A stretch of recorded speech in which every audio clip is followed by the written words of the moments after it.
Hello ਨਮਸਤੇ uncle ਜੀ। ਨਮਸਕਾਰ ਜਨਾਬ ਵਾਲੀ। ਕੀ ਹਾਲ ਚਾਲ ਹੈ ਤੁਹਾਡਾ? ਮੈਂ ਬਿਲਕੁਲ ਅੱਛਾ ਹਾਂ, ਬਹੁਤ ਹੀ ਅੱਛਾ ਹਾਂ। ਹਾਂਜੀ, I am here today with mister Ajit Singh ji. Ajit ਜੀ, ਤੁਸੀਂ ਆਪਣਾ ਇੰਟਰੋਡਕਸ਼ਨ ਦਿਓ ਜਰਾ ਥੋੜਾ ਜਿਹਾ। ਇੰਟਰੋਡਕਸ਼ਨ ਤਾਂ ਮੈਂ ਹੀ ਦੇ ਸਕਦਾ ਕਿ ਮੈਂ ਓਰੀਜਨਲੀ ਪਾਕਿਸਤਾਨੀ ਪੈਦਾ ਹੋਇਆ, ਪਹਿਲੇ 14 ਸਾਲ ਉੱਥੇ ਗੁਜ਼ਾਰੇ। ਕਿੱਥੇ? ਸਰਗੋਧੇ ਦੇ ਵਿੱਚ। ਸਰਗੋਦਾ। ਜੇਲਮ ਦੀ ਕਨਾਲ ਹੈ, ਲੋਡ ਜੇਲਮ ਕਨਾਲ, ਇਹ ਉਹਦੇ ਕਿਨਾਰੇ 'ਤੇ ਸੀਗਾ। ਨਵਾਂ ਸ਼ਹਿਰ 1901 'ਚ ਬਣਿਆ ਸੀ। ਉਸ ਵਕਤ ਤੱਕ ਬਹੁਤ ਵੱਡਾ ਨਹੀਂ ਸੀ, ਕੋਈ 4-5 ਲੱਖ ਦੀ ਆਬਾਦੀ ਹੈ ਸੀ, ਪਰ ਇੱਕ ਵਾਰ ਕੋਈ ਗਰੋਇੰਗ ਸਿਟੀ। ਅਤੇ 10ਵੀਂ ਕਲਾਸ 'ਚ ਪਹੁੰਚੇ ਤਾਂ ਪਾਰਟੀਸ਼ਨ ਹੋ ਗਈ ਉੱਥੋਂ। ਜਿਹੜੇ ਹਾਲਾਤ ਹੋ ਸਕਦੇ ਮੈਂ ਅੱਜ ਕੱਲ੍ਹ ਲਿਖ ਰਿਹਾ ਵਾਂ, ਸ਼ਾਇਦ ਕਦੇ ਪੂਰੇ ਹੋ ਜਾਣਗੇ।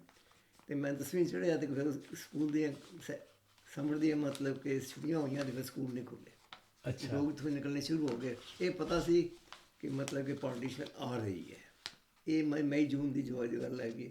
ਜੁਲਾਈ 'ਚ ਵੀ ਇਸ ਤਰ੍ਹਾਂ ਚੱਲ ਰਿਹਾ ਸੀ। ਅਲਟੀਮੇਟਲੀ ਪਤਾ ਲੱਗਿਆ ਕਿ ਪਾਰਟੀਸ਼ਨ ਆ ਰਹੀ ਹੈ। ਔਰ ਕਈ ਲੋਕ ਜਿਹੜੇ ਸਨ, ਜਿਵੇਂ ਪੋਸਟ ਆਫਿਸ ਦੇ ਇੰਪਲਾਈਜ਼ ਸਨ, ਰੇਲਵੇ ਦੇ ਇੰਪਲਾਈਜ਼ ਸਨ, ਜਿਹਨਾਂ ਕੋਲ ਆਪਸ਼ਨ ਪੁੱਛੀ ਗਈ ਸੀ ਕਿ ਤੁਸੀਂ ਕਿੱਥੇ ਰਹਿਣਾ ਚਾਹੁੰਦੇ ਹੋ, ਕਿੱਥੇ ਸਰਵ ਕਰਨਾ ਚਾਹੁੰਦੇ ਹੋ, ਜਿਹਨਾਂ ਕਿਹਾ ਅਸੀਂ ਇੰਡੀਆ ਜਾਵਾਂਗੇ, ਤਾਂ ਉਹਨਾਂ ਦੇ ਕਈਆਂ ਦੀ ਟ੍ਰਾਂਸਫਰ ਵੀ ਹੋ ਗਈ। ਉਹਨਾਂ 'ਚ ਮੇਰੇ ਫਾਦਰ ਦੇ ਕਜ਼ਨ ਵੀ ਸੀਗਾ। ਉਹਨਾਂ ਨੂੰ ਪਤਾ ਸੀ ਪਾਰਟੀਸ਼ਨ ਹੋ ਰਿਹਾ ਹੈ, ਹੋਣ ਵਾਲਾ ਹੈ? ਉਹਨਾਂ ਦੀ ਟ੍ਰਾਂਸਫਰ ਹੋ ਗਈ। ਮੇਰੇ ਫਾਦਰ ਕੋਰਟਸ ਹੀ ਸਨ। ਹਾਂ। ਔਰ ਕੋਰਟਸ ਬੰਦ ਹੋਈਆਂ ਸਮਰ ਦੇ ਵਾਸਤੇ। ਹਾਂ। ਅਕਸਰ ਜੂਨ ਜੁਲਾਈ ਬੰਦ ਹੁੰਦੀਆਂ ਸਨ, ਅਗਸਤ 'ਚ ਖੁੱਲ੍ਹਦੀਆਂ ਸਨ। ਉਹ ਕੋਰਟਸ ਦੁਬਾਰਾ ਖੁੱਲ੍ਹੀਆਂ ਨਹੀਂ। ਅਤੇ my father didn't know what to do. ਉਹਨਾਂ ਨੇ ਆਪਸ਼ਨ ਦੇ ਦਿੱਤੀ ਸੀ ਮਈ ਦੇ ਮਹੀਨੇ 'ਚ ਕਿ ਮੈਂ ਅਲਟੀਮੇਟਲੀ ਇੰਡੀਆ ਸਰਵ ਕਰਾਂਗਾ। ਸੋ ਵੀ ਵਰ ਸੋਟ ਸੇ ਹੋਮਲੈਸ। ਉੱਥੇ ਹੀ ਹੋ ਗਏ।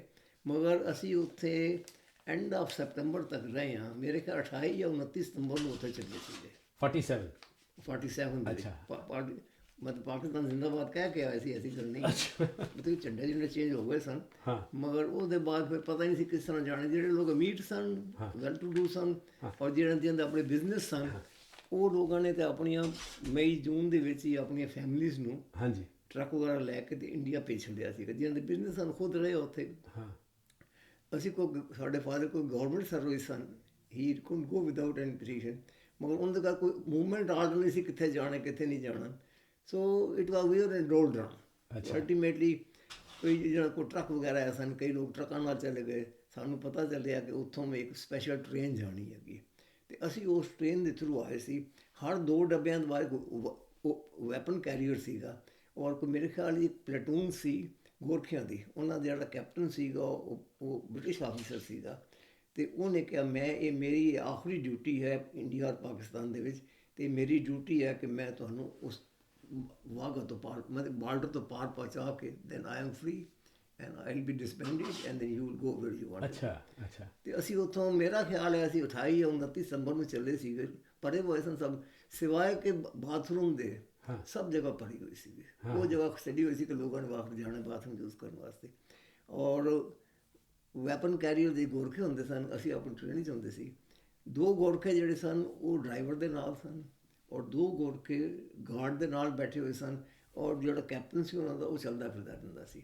ਇਹ ਕੋਈ ਰੈਗੂਲਰ ਟ੍ਰੇਨ ਨਹੀਂ ਸੀ। ਅਕਸਰ ਟ੍ਰੇਨ ਜਿਹੜੀ ਸੀ ਇਹ ਅਰਲੀ ਮਾਰਨਿੰਗ ਨੂੰ ਚਲਾ ਦਿੰਦਾ ਸੀ ਔਰ ਸ਼ਾਮ ਤੋਂ ਪਹਿਲੇ ਉਹ ਖੜੀ ਕਰ ਦਿੰਦਾ ਸੀ। ਅੱਛਾ। ਖੜੀ ਉੱਥੇ ਕਰਦਾ ਸੀ ਕਿ ਜਿੱਥੇ ਮਤਲਬ ਕਿ ਬਿਲਕੁਲ ਛੋਟਾ ਜਿਹਾ ਸਟੇਸ਼ਨ ਹੋਵੇ।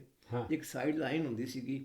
ਉਹ ਸਟੇਸ਼ਨ 'ਤੇ ਫਿਰ ਕਹਿੰਦਾ ਸੀ ਕਿ ਅੱਜ ਰਾਤ ਇਹ ਟ੍ਰੇਨ ਇੱਥੇ ਹੀ ਰਹੇਗੀ। ਬਾਕੀ ਟ੍ਰੇਨ ਜਿਹੜੀ ਮੇਨ ਲਾਈਨ ਛੱਡ ਦਿੰਦਾ ਸੀ। ਉਹ ਪਹਿਲਾ ਕੰਮ ਇਹ ਕਰਦਾ ਸੀ, ਉੱਥੇ ਜਿਹੜਾ ਸਟੇਸ਼ਨ ਮਾਸਟਰ ਨੂੰ ਬੁਲਾ ਕੇ ਕਹਿੰਦਾ ਸੀ ਕਿ ਇੱਥੇ ਖੂਹ ਹੈਗਾ। ਕਹਿੰਦਾ ਹੈਗਾ। ਕਹਿੰਦਾ ਖੂਹ 'ਚ ਪਾਣੀ ਕੱਢੋ। ਖੂਹ 'ਚ ਪਾਣੀ ਕੱਢ ਕੇ ਕਹਿੰਦਾ ਸੀ ਤੁਸੀਂ ਪਹਿਲੇ ਆਪ ਪੀਓ। ਓਹ ਅੱਛਾ। ਅਤੇ ਫਿਰ ਲੋਕਾਂ ਨੂੰ ਕਹਿੰਦਾ ਸੀ ਵੀ ਤੁਸੀਂ ਬਾਹਰ ਜਾ ਸਕਦੇ ਹੋ, ਕਿਸੇ ਜੰਗਲ ਪਾਣੀ ਜਾਣਾ, ਕੋਈ ਬਾਹਰ ਥੋੜ੍ਹਾ ਬਹੁਤ ਆਪਣਾ ਕੋਈ ਚਾਹ ਚੂਹ ਬਣਾਉਣਾ ਚਾਹੁੰਦੇ ਹੋ ਬਣਾ ਲਓ। ਅਕਸਰ ਲੋਕ ਟ੍ਰੇਨ ਤੋਂ ਬਾਹਰ ਨਹੀਂ ਸੀ ਨਿਕਲਦੇ ਜਦ ਤੱਕ ਉੱਥੇ ਗੋਰਖੇ ਖੜ੍ਹੇ ਨਾ ਰਹਿਣ। ਤਾਂ ਰਾਤ ਭਰ ਉੱਥੇ ਰਹਿਣ ਦੇ ਬਾਅਦ ਅਰਲੀ ਮਾਰਨਿੰਗ ਫਿਰ ਚੱਲ ਪੈਂਦੀ ਸੀ। ਚਲਦੇ ਆ ਤੁਸੀਂ ਹੈਰਾਨ ਹੋਵੋਗੇ ਕਿ ਆਪਣੇ ਅਸੀਂ father of nation Mahatma Gandhi the birthday 'ਤੇ ਸਵੇਰ ਦੇ 4:30 ਵਜੇ ਬਾਅਦ 2 ਅਕਤੂਬਰ ਨੂੰ ਅਸੀਂ ਪਹੁੰਚੇ ਸੀ। ਅਸੀਂ ਮੇਰੇ ਖਿਆਲ 28 ਜਾਂ 29 ਸਤੰਬਰ ਨੂੰ ਚੱਲੇ ਸੀ। 3 ਜਾਂ 3.5 ਦਿਨ ਲੱਗ ਗਏ ਸੀ ਰਸਤੇ ਦੇ ਜਾਂਦੇ ਆਉਂਦੇ। ਹਾਂਜੀ। ਅਤੇ ਕਿੱਥੇ ਪਹੁੰਚੇ? ਅਸੀਂ ਵਾਹਗਾ ਪਹੁੰਚੇ। ਵਾਹਗਾ। ਅੱਛਾ। ਸਵੇਰ ਦੇ 4:30 ਵਜੇ ਉਸ ਦਿਨ ਜਦ ਟ੍ਰੇਨ ਖੜੀ ਹੋਈ ਅਤੇ ਗੋਰਖਿਆਂ ਨੇ ਆ ਕੇ ਸਾਨੂੰ ਕਹਿ ਦਿੱਤਾ ਓਪਨ ਦ ਵਿੰਡੋਜ਼। ਨਹੀਂ ਤਾਂ ਉਹ ਕਹਿੰਦੇ ਸਨ ਖਿੜਕੀਆਂ ਬੰਦ ਕਰੋ। ਟ੍ਰੇਨ ਖੜੀ ਹੁੰਦੀ ਸੀ ਅਤੇ ਖਿੜਕੀਆਂ ਬੰਦ ਕਰਨੀਆਂ ਪੈਂਦੀਆਂ ਸਨ। ਖੋਲ੍ਹ ਦਿਓ ਖਿੜਕੀਆਂ। ਅਤੇ ਮੈਂ ਹੋਸਟਲ ਹੋ ਜਾਵਾਂਗਾ। ਉਸ ਵਕਤ ਸਵੇਰ ਦੇ 4:30 ਵਜੇ ਨੌਜਵਾਨ ਜਬ ਲੜਕੇ ਸਿਰਾਂ 'ਤੇ ਪਟਕੇ ਬੰਨ੍ਹੇ ਹੁੰਦੇ ਅਤੇ ਸਾਨੂੰ ਮਿੱਟੀ ਦੇ ਕੱਪਾਂ ਦੇ ਵਿੱਚ ਉਹਨਾਂ ਨੇ ਚਾਹ ਲਿਆ ਕੇ ਦਿੱਤੀ ਚਾਹ ਲਿਆ ਕੇ ਦਿੱਤੀ, ਔਰ ਉਬਲੇ ਹੋਏ ਕਾਲੇ ਛੋਲੇ ਲਿਆ ਕੇ ਦਿੱਤੇ। ਉਬਲੇ ਹੋਏ ਕਾਲੇ ਛੋਲੇ, ਵਾਹ। ਇਸ ਵੇਲੇ 4:30 ਵਜੇ ਫਿਰ ਫਿਰ ਉੱਥੇ ਟ੍ਰੇਨ ਖੜੀ ਹੋ ਗਈ ਕਾਫੀ ਦੇਰ ਵਾਸਤੇ, ਔਰ ਇਹ ਸ਼ਾਇਦ 3 ਦਿਨ ਦੇ ਬਾਅਦ ਅਸੀਂ ਪਹਿਲੀ ਵਾਰ ਚਾਹ ਪੀਤੀ। So that's how the life started. Sweet taste of That's how it freedom. started. और ultimately फिर ठीक है, so it's a long story. ਅੱਛਾ, चलते फिरते ਇਹ ਦੱਸੋ ਫਿਰ ਤੁਹਾਡੀ ਕਰੀਅਰ, ਤੁਹਾਡੀ ਜ਼ਿੰਦਗੀ ਕਿਵੇਂ ਗੁਜ਼ਰੀ after you came to India? India ਤੋਂ ਆਉਣ ਤੋਂ ਬਾਅਦ ਫਿਰ ਆਹਿਸਤਾ ਅਸੀਂ ਮਤਲਬ ਕਿ ਅਲਟੀਮੇਟਲੀ ਦਿੱਲੀ ਸੈਟਲ ਹੋ ਗਏ ਕਿ ਮੇਰੇ ਫਾਦਰ ਨੂੰ ਉੱਥੇ ਗਵਰਨਮੈਂਟ ਦੀ ਜੌਬ ਦੇ ਵਿੱਚ ਉਹਨਾਂ ਨੇ ਐਜ਼ ਅ ਟੈਂਪਰੇਰੀ ਕਲਰਕ ਲੈ ਲਿਆ। ਉਸ ਵਕਤ ਗਵਰਨਮੈਂਟ ਆਫ ਇੰਡੀਆ ਦੇ ਆਰਡਰ ਸਨ ਮਿਨਿਸਟਰੀ ਆਫ ਹੋਮ ਦੇ ਕਿ ਉਹ ਬੰਦਾ ਕੁਆਲੀਫਾਈਡ ਹੈ ਤਾਂ ਟੈਸਟ ਲੈ ਕੇ ਉਹਨੂੰ ਲੈ ਲਓ, ਡੋਂਟ ਵਰੀ ਕਿ ਉਹਦੀ ਕੀ ਸਟੇਟਸ ਸੀ। ਸੋ ਹੀ ਬਿਕੇਮ ਏ ਕਲਰਕ ਇਨ ਲੋਕਲ ਕੋਰਟਸ। ਔਰ ਉਹਦੇ ਬਾਅਦ ਮੇਰੀ 1948 ਅਰਲੀ ਗੱਲ, ਮੈਂ ਕਿਹਾ ਜਨਵਰੀ ਦੀ ਗੱਲ ਹੈਗੀ ਹੈ। ਔਰ ਕਰਦੇ ਕਰਦੇ ਫਿਰ ਅਲਟੀਮੇਟਲੀ ਦਿੱਲੀ ਸੈਟਲ ਹੋ ਗਈ, ਉੱਥੇ ਹੀ ਮੇਰੀ ਐਜੂਕੇਸ਼ਨ ਹੋਈ। ਐਜੂਕੇਸ਼ਨ ਦੇ ਬਾਅਦ ਫਿਰ ਮੈਂ ਜਦੋਂ ਐਮ ਏ ਕਰਨ ਦੇ ਬਾਅਦ, ਤੁਸੀਂ ਐਮ ਏ ਕਿਸ ਸਬਜੈਕਟ ਵਿੱਚ ਕੀਤਾ? ਐਮ ਏ ਮੈਂ ਮੈਥਮੈਟਿਕਸ ਕੀਤੀ। ਮੈਥਮੈਟਿਕਸ, ਸੈਂਟ ਸਟੀਫਨਸ ਤੋਂ। Saint Stephen. ਉਹਦੇ ਬਾਅਦ ਤੁਸੀਂ ਕੀ ਕੀਤਾ? ਉਹਦੇ ਬਾਅਦ ਫਿਰ ਮੈਂ ਜੌਬ, ਮੈਨੂੰ ਪਹਿਲੀ ਜੌਬ ਮਿਲੀ ਫਗਵਾੜੇ ਦੇ ਵਿੱਚ, ਨਵੀਂ ਪੋਲੀਟੈਕਨਿਕ ਖੁੱਲ੍ਹੀ ਸੀਗੀ, ਰਾਮਗੜੀਆ ਪੋਲੀਟੈਕਨਿਕ। ਔਰ ਉਸ ਵਕਤ ਡਿਪਲੋਮਾ ਕੋਰਸ ਸੀ, ਹੁਣ ਤੋਂ ਰਾਮਗੜੀਆ ਪੋਲੀਟੈਕਨਿਕ ਜਿਹੜੀ ਹੈ ਉਹ ਰਾਮਗੜੀਆ ਇੰਸਟੀਚਿਊਟ ਆਫ ਟੈਕਨੋਲੋਜੀ ਹੋ ਗਈ, ਉੱਥੇ ਹੁਣ MS ਦੀ ਡਿਗਰੀ ਦਿੰਦੇ ਨੇ। ਉਸ ਵਕਤ ਦਾ ਡਿਪਲੋਮਾ ਮਿਲਦਾ ਹੁੰਦਾ ਸੀ ਸਿਵਲ ਇੰਜੀਨੀਅਰਿੰਗ ਦਾ, ਇਲੈਕਟ੍ਰੀਕਲ ਮਕੈਨੀਕਲ ਇੰਜੀਨੀਅਰਿੰਗ ਦਾ ਔਰ ਡਰਾਫਟਮੈਨਸ਼ਿਪ ਦਾ। ਮੈਂ ਇਹਨਾਂ ਤਿੰਨਾਂ ਕਲਾਸਾਂ ਨੂੰ ਮੈਥਮੈਟਿਕਸ ਪੜ੍ਹਾਉਂਦਾ ਹੁੰਦਾ ਸੀ। ਮੈਂ ਉੱਥੇ ਕੋਈ 2.5 ਸਾਲ ਪੜ੍ਹਾਇਆ ਉੱਥੇ। ਫਿਰ ਮੈਂ through UPSC survey of India select ਹੋ ਗਿਆ as an officer, and I joined survey of India in March 1958. And that was your first career? That was my first career. ਤੁਸੀਂ ਕਿੰਨੇ ਸਾਲ 1958 ਤੋਂ ਲੈ ਕੇ ਔਰ ਸਮਝੋ ਕਿ 1980 ਤੱਕ ਮੈਂ ਸਰਵੇ ਆਫ ਇੰਡੀਆ ਦੇ ਵਿੱਚ ਪਹਿਲੇ ਟ੍ਰੇਨਿੰਗ ਲਈ, ਫਿਰ ਜਿੱਥੇ ਜਿੱਥੇ ਉਹਨਾਂ ਨੇ ਮੈਨੂੰ ਪੋਸਟਿੰਗ ਕੀਤੀ ਉੱਥੇ ਕੰਮ ਕੀਤਾ। ਔਰ ਬੜੀ ਜਗ੍ਹਾ ਘੁੰਮੇ, ਭੂਟਾਨ ਗਏ, ਬੰਗਾਲ ਵਿੱਚ ਰਹੇ, ਬਿਹਾਰ ਵਿੱਚ ਰਹੇ, ਅੱਛਾ, ਉੜੀਸਾ ਰਹੇ, ਕਈ ਜਗ੍ਹਾ 'ਤੇ। ਔਰ ਅਲਟੀਮੇਟਲੀ ਅਕਤੂਬਰ 98 ਦੇ ਵਿੱਚ ਮੈਂ ਉੱਥੋਂ ਐਜ਼ ਅ ਵਾਲੰਟਰੀ ਰਿਟਾਇਰਮੈਂਟ ਲੈ ਕੇ USA 'ਚ ਆ ਗਿਆ। ਤਾਂ ਤੁਸੀਂ 1980 ਵਿੱਚ ਤੁਸੀਂ US ਆਏ? ਯਾਨੀ ਕਿ ਮੈਂ ਕਰੀਬਨ 22.5-23 ਸਾਲ ਕੰਮ ਕਰਨ ਤੋਂ ਬਾਅਦ ਇੱਥੇ ਆ ਗਿਆ। ਅੱਛਾ, that's a very difficult time to be a migrant. Yes and no, ਬਹੁਤ ਵਧੀਆ ਕਿ ਮੈਂ ਕੋਈ ਉੱਥੇ ਦੁਖੀ ਨਹੀਂ ਸਾਂ। I was deputy director, I got my promotion and all that. ਪਰ in between for 1 year I was given a fellowship to go to Oxford. ਉੱਥੇ ਜਾਣ ਤੋਂ ਬਾਅਦ ਮੈਂ ਕਿਹਾ probably there are other things which one can also do. So I came because I interested to get more education, and education ਦੇ ਨਾਲ ਫਿਰ ਇੱਥੇ ਆ ਕੇ ਤੁਸੀਂ ਸੈਕੰਡ ਕਰੀਅਰ ਦੇ ਬਾਰੇ ਵਿੱਚ ਹਲਕਾ ਦੱਸੋ। ਸਭ ਤੋਂ ਪਹਿਲੇ ਤਾਂ ਮੈਂ ਇੱਥੇ ਇੱਕ MS ਕੀਤੀ, ਉਸੇ ਸਾਇੰਸ ਜਿਹੜੇ ਕਿ ਮੇਰਾ ਸਬਜੈਕਟ ਸੀਗਾ। ਉਸ ਸਬਜੈਕਟ MS ਕਰਨ ਦੇ ਬਾਅਦ ਜਦ ਮੈਂ ਬਾਹਰ ਅਪਲਾਈ ਕੀਤਾ ਤੇ ਤੁਸੀਂ ਹੈਰਾਨ ਹੋਵੋਗੇ ਕਿ ਮੈਂ 485 ਐਪਲੀਕੇਸ਼ਨ ਭੇਜੀਆਂ। ਜਵਾਬ ਬਹੁਤ ਅੱਛੇ ਆ ਜਾਂਦੇ ਸਨ ਕਿ as and when required will call you, you got a good career, as and when required will call you. ਉਹਨੂੰ ਅੱਜ ਕੱਲ੍ਹ ਤਾਂ ਰਿਜੈਕਸ਼ਨ ਲੈਟਰ ਕਹਿੰਦੇ ਨੇ। at least I was not that much disappointed. ਹਾਲਾਂਕਿ ਘਰ ਵਾਲੇ ਸਮਝਦੇ ਸਨ ਸ਼ਾਇਦ ਇਹਨੂੰ ਕਦੀ ਜੌਬ ਮਿਲੇਗੀ ਵੀ ਨਹੀਂ। ਪਰ ਇੱਕ ਕੋਈ ਸੱਜਣ ਆਦਮੀ ਸੀ ਜਿਹਨੂੰ ਮੈਂ ਨਹੀਂ ਜਾਣਦਾ, ਉਹਨੇ ਮੈਨੂੰ ਸ਼ਾਮ ਨੂੰ ਫੋਨ ਕੀਤਾ, ਮਿਸਟਰ ਸਿੰਘ ਮੇਰੀ ਤੁਹਾਡੀ ਐਪਲੀਕੇਸ਼ਨ ਮੇਰੇ ਕੋਲ ਆਈ ਹੈ, honestly speaking you are over qualified for me. I said why sir? तो ਕਹਿੰਦਾ ਜੀ ਮੇਰੇ ਕੋਲ 45-50 ਬੰਦੇ ਆ ਨੇ, ਮੈਂ ਚਾਹੁੰਦਾ ਕਿ ਬੰਦਾ ਹਾਈ ਸਕੂਲ ਤੋਂ ਨਿਕਲੇ ਜਾਂ ਡਿਪਲੋਮਾ ਲੈ ਕੇ ਨਿਕਲੇ, ਮੈਂ ਉਹ 2 ਸਾਲ 6 ਮਹੀਨੇ 8 ਮਹੀਨੇ ਟ੍ਰੇਨ ਕਰਾਂ, ਫਿਰ 4-5 ਸਾਲ ਮੇਰੇ ਨਾਲ ਕੰਮ ਕਰੇਗਾ, then he will move on. ਕਹਿੰਦਾ ਤੁਹਾਡੇ ਕੋਲ ਤੁਸੀਂ ਇਸ ਕੁਆਲੀਫਿਕੇਸ਼ਨ ਦੇ ਨਾਲ ਮੇਰੇ ਦਫ਼ਤਰ ਦੇ EMPLOYE ਤੁਹਾਡੇ ਨਾਲ ਜਿਹੜੇ ਟੈਕਨੀਕਲ ਲੋਕ ਨੇ ਉਹ ਤੁਹਾਡੇ ਨਾਲ ਗੱਲ ਕਰਦੇ ਹਨ ਡਰਨਗੇ। ਅਤੇ ਮੈਂ ਕਿਹਾ ਜੀ ਮੈਂ ਕੀ ਕਰਾਂ, ਮੈਂ ਤਾਂ ਐਸੀ ਜਗ੍ਹਾ 'ਤੇ ਹੈਗਾ ਕਿ ਆਪ ਹੈ career.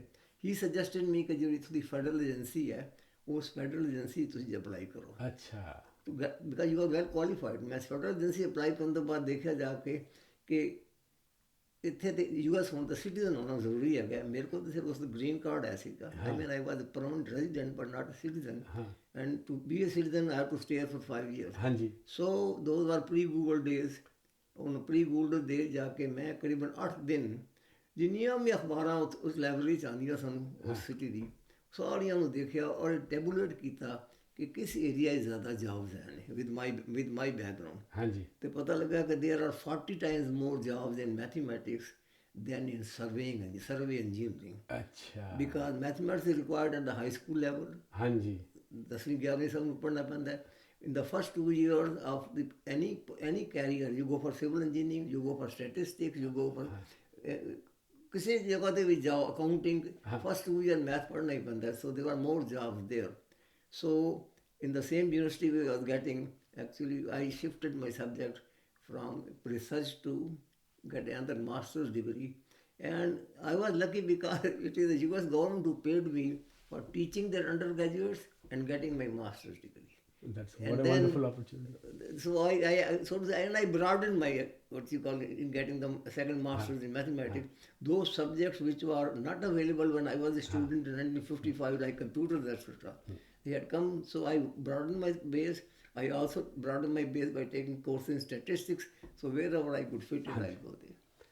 So when did you retire the second time? No, but after getting this thing, I again taught for 2 years in a college in South Carolina, which is now a university. It's called Cleveland College. It's a very old college, established in 1867. And then in between, I applied in the federal department and joined them in the month of May 1986. I see. So federal government the employee to see फिर बन ही गए. फिर दोबारा federal government आ गए. And because of my background, I think I fitted very well in the long. हाँ जी. अच्छा. तो and then you retired from the federal government. There, after about 31 years of service, or so more than 31 years, I retired from 1/1/2018. After retirement, I said, what next? Naturally, मेरे थोड़ी पै सकते हैं. See, in between, ਜਦੋਂ ਮੈਂ ਉੱਥੇ ਕੰਮ ਕਰਦਾ ਸੀ ਆਫਿਸ ਦਾ, ਆਨੇ ਇਨਸੀਡੈਂਟਲ ਆਈ ਪਤਾ ਨਹੀਂ ਕਿਸ ਤਰ੍ਹਾਂ ਸੀਗਾ. ਇੱਕ ਦਿਨ ਮੈਨੂੰ 1988 ਵਿੱਚ ਕਾਲ ਆਈ, mister Singh, do you know Punjabi? Do you know Punjabi? ਮੈਂ ਕਿਹਾ ਹੋਰ ਸੇ ਨੋ, where did you learn it? I said, that's my mother tongue. There was a cold case of a minor and a major. I mean, one minor was involved. So Fairfax County actually wanted somebody to translate what the attorney is asking the boy and what the boy is telling them, because he didn't know much of English and he was the one who was involved. They have given the help of attorney, but attorney says, मैं तो को पूछा कि ते मैं दसे कि ज़्यादा अंग्रेजी नहीं समझता थे. तो ऐहो जे किन्ने cases तुसी मदद कीते? Once I went there, so मैं कहा नहीं, I can't come. I am working for the federal government. So they wrote an official letter to my office that we need these services in the Fairfax County Juvenile Court. So they say, yes, you can go there, but you will take leave on those days. So agency jail may pay us, they will keep some money. They paid me per hour for some basis.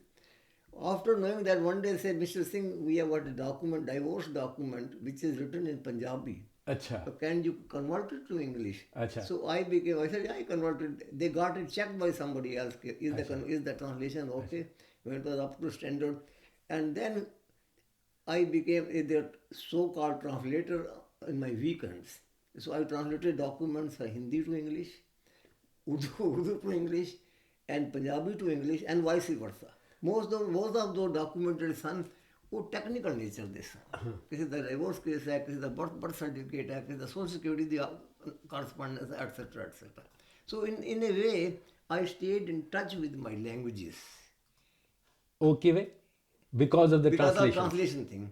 And I, in the meantime, I was associated with Gurdwara, where the chairman of the Gurdwara, Dr. Bhava, he was translating Punjabi scriptures into English and then translating them into English.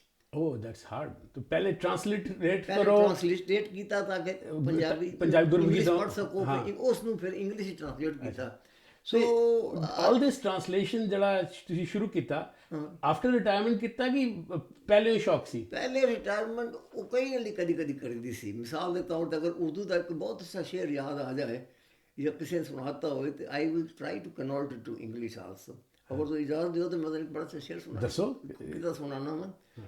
थोड़ा जी, हाँ जी, दसो. ये मैं उस वक्त काम कर रहा थी भूटान में, मैंने किसी ने मेरे कज़न ने लिख के भेजा, ज़ोरा निगाह दी शेर है कि दर्द जब तलखी हालात में ढल जाता है, एक दिया दिल के लिए और भी जल जाता है. दोबारा दसो. दर्द जब तलखी हालात में ढल जाता है, एक दिया दिल के लिए और भी जल जाता है. टूट जाते हैं अंधेरे में उजाले के लिए, शब में तारों का भी अंदाज बदल जाता है. शब में तारों का कभी अंदाज बदल जाता है. So I translated them into English.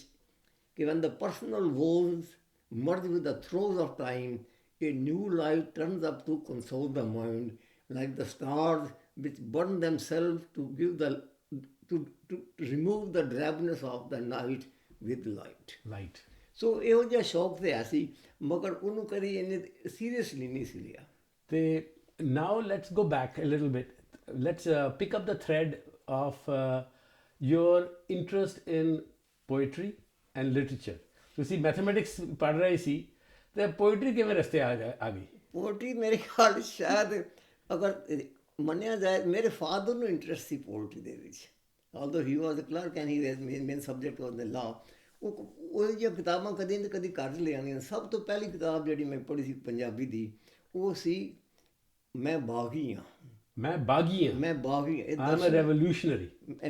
ਇਹ ਦਰਸ਼ਨ ਸਿੰਘ ਅਵਾਰਾ ਦੀ ਕਿਤਾਬ ਸੀਗੀ, ਔਰ ਦਰਸ਼ਨ ਉਹਦਾ ਜਿਹੜਾ ਪ੍ਰੀਫੇਸ ਸੀ ਗੁਰਬਖਸ਼ ਨੇ ਲਿਖਿਆ ਸੀ. ਇਹ ਬੜੀ ਮਤਲਬ ਕਿ ਜ਼ਿਆਦਾ ਗਹਿਰਾਈਜ਼ ਨਹੀਂ ਆ, ਪਰ ਆਮ ਜਿਹੜੇ ਉਸ ਦੌਰਾਨ ਉਸ ਵਕਤ ਜਿਹੜੇ ਟਾਪਿਕ ਸਨ ਉਹ ਤੇ ਦਰਸ਼ਨ ਸਿੰਘ ਨੇ ਕਾਫੀ ਲਿਖਿਆ. ਸੋ ਇਹ ਬੈਕਗਰਾਊਂਡ ਸੀਗੀ. ਫਿਰ ਕਿਉਂਕਿ ਅਸੀਂ ਮਤਲਬ ਕਿ ਕਾਲਜ ਪੜ੍ਹਦੇ ਸਾਂ, ਇੱਕ ਸਬਜੈਕਟ ਲੈਣਾ ਪੈਂਦਾ ਸੀ ਜਿਹੜਾ ਕਿ ਨਾਨ ਟੈਕਨੀਕਲ ਹੋਵੇ, ਇੱਕ ਲੈਂਗੁਏਜ ਲੈਣੀ ਪੈਂਦੀ ਸੀ. ਇੰਟਰਮੀਡੀਏਟ ਵਿੱਚ ਮੈਂ ਉਰਦੂ ਲਈ, BA 'ਚ ਮੈਂ ਉਰਦੂ ਲਈ. ਤੁਸੀਂ ਹੈਰਾਨ ਮੈਂ ਉਰਦੂ ਦੀ ਕਲਾਸ ਇਕੱਲਾ ਸਟੂਡੈਂਟ ਸੀਗਾ. But then I had my interest in those things. ਔਰ ਸਾਲ ਦੇ ਐਂਡ 'ਤੇ ਮੈਂ ਤਾਂ ਸੇਠ ਸਟੀਵਨ ਕਾਲਜ ਪੜ੍ਹਦਾ ਸਾਂ, ਅਤੇ ਜਿਹੜੇ ਮੈਗਜ਼ੀਨਸ ਆਉਂਦੇ ਸਨ ਹਰ 2 ਸਾਲ ਬਾਅਦ, ਉਹਨਾਂ ਨੂੰ ਇਕੱਠਾ ਕਰਕੇ 24 ਕਾਪੀਆਂ ਹੁੰਦੀਆਂ ਸਨ, ਉਹ ਆਕਸ਼ਨ ਕਰ ਦਿੰਦੇ ਸਨ. ਉਸ ਆਕਸ਼ਨ ਦੇ ਦੌਰਾਨ ਮੈਂ ਸ਼ਾਹਰਾਰ ਵੀ ਖਰੀਦੇ 2 ਸਾਲਾਂ ਦੇ, ਅੱਜ ਕੱਲ੍ਹ ਖਰੀਦਿਆ. ਔਰ ਸਾਡੇ ਕਿੱਥੇ ਆਉਂਦਾ ਸੀ ਪੰਜ ਦਰਿਆ ਇੱਕ ਮੈਗਜ਼ੀਨ. ਕਿਹੜੀ ਮੈਗਜ਼ੀਨ ਸੀ ਹੈ? ਉਰਦੂ ਦੇ ਖਰੀਦੀਏ, ਦੋ ਮੈਗਜ਼ੀਨ ਦੀ ਸੀਰੀਅਲ ਖਰੀਦੀ, ਅੱਜ ਕੱਲ੍ਹ ਔਰ ਸ਼ਾਹਰਾਹ. ਸ਼ਾਹਰਾਹ ਇਹ ਦਿੱਲੀ ਦੇ ਸ਼ਬਦ ਸਨ. ਔਰ ਪੰਜਾਬੀ ਦੇ ਪੰਜ ਦਰਿਆ ਜਿਹੜਾ ਉਸ ਜਲੰਧਰ ਜਾਂ ਲੁਧਿਆਣੇ ਤੋਂ ਸ਼ਬਦ ਹੁੰਦਾ ਸੀ, ਪੰਜ ਦਰਿਆ 5 ਵੈਰੀ ਵਰਡ, ਇਹ ਪ੍ਰੋਫੈਸਰ ਮੋਹਨ ਸਿੰਘ ਦਾ ਸੀਗਾ. ਮੈਨੂੰ ਇਹਨਾਂ ਸ਼ਾਇਰਾਂ ਦੇ ਬਾਰੇ ਕੁਝ ਪਤਾ ਨਹੀਂ ਸੀਗਾ.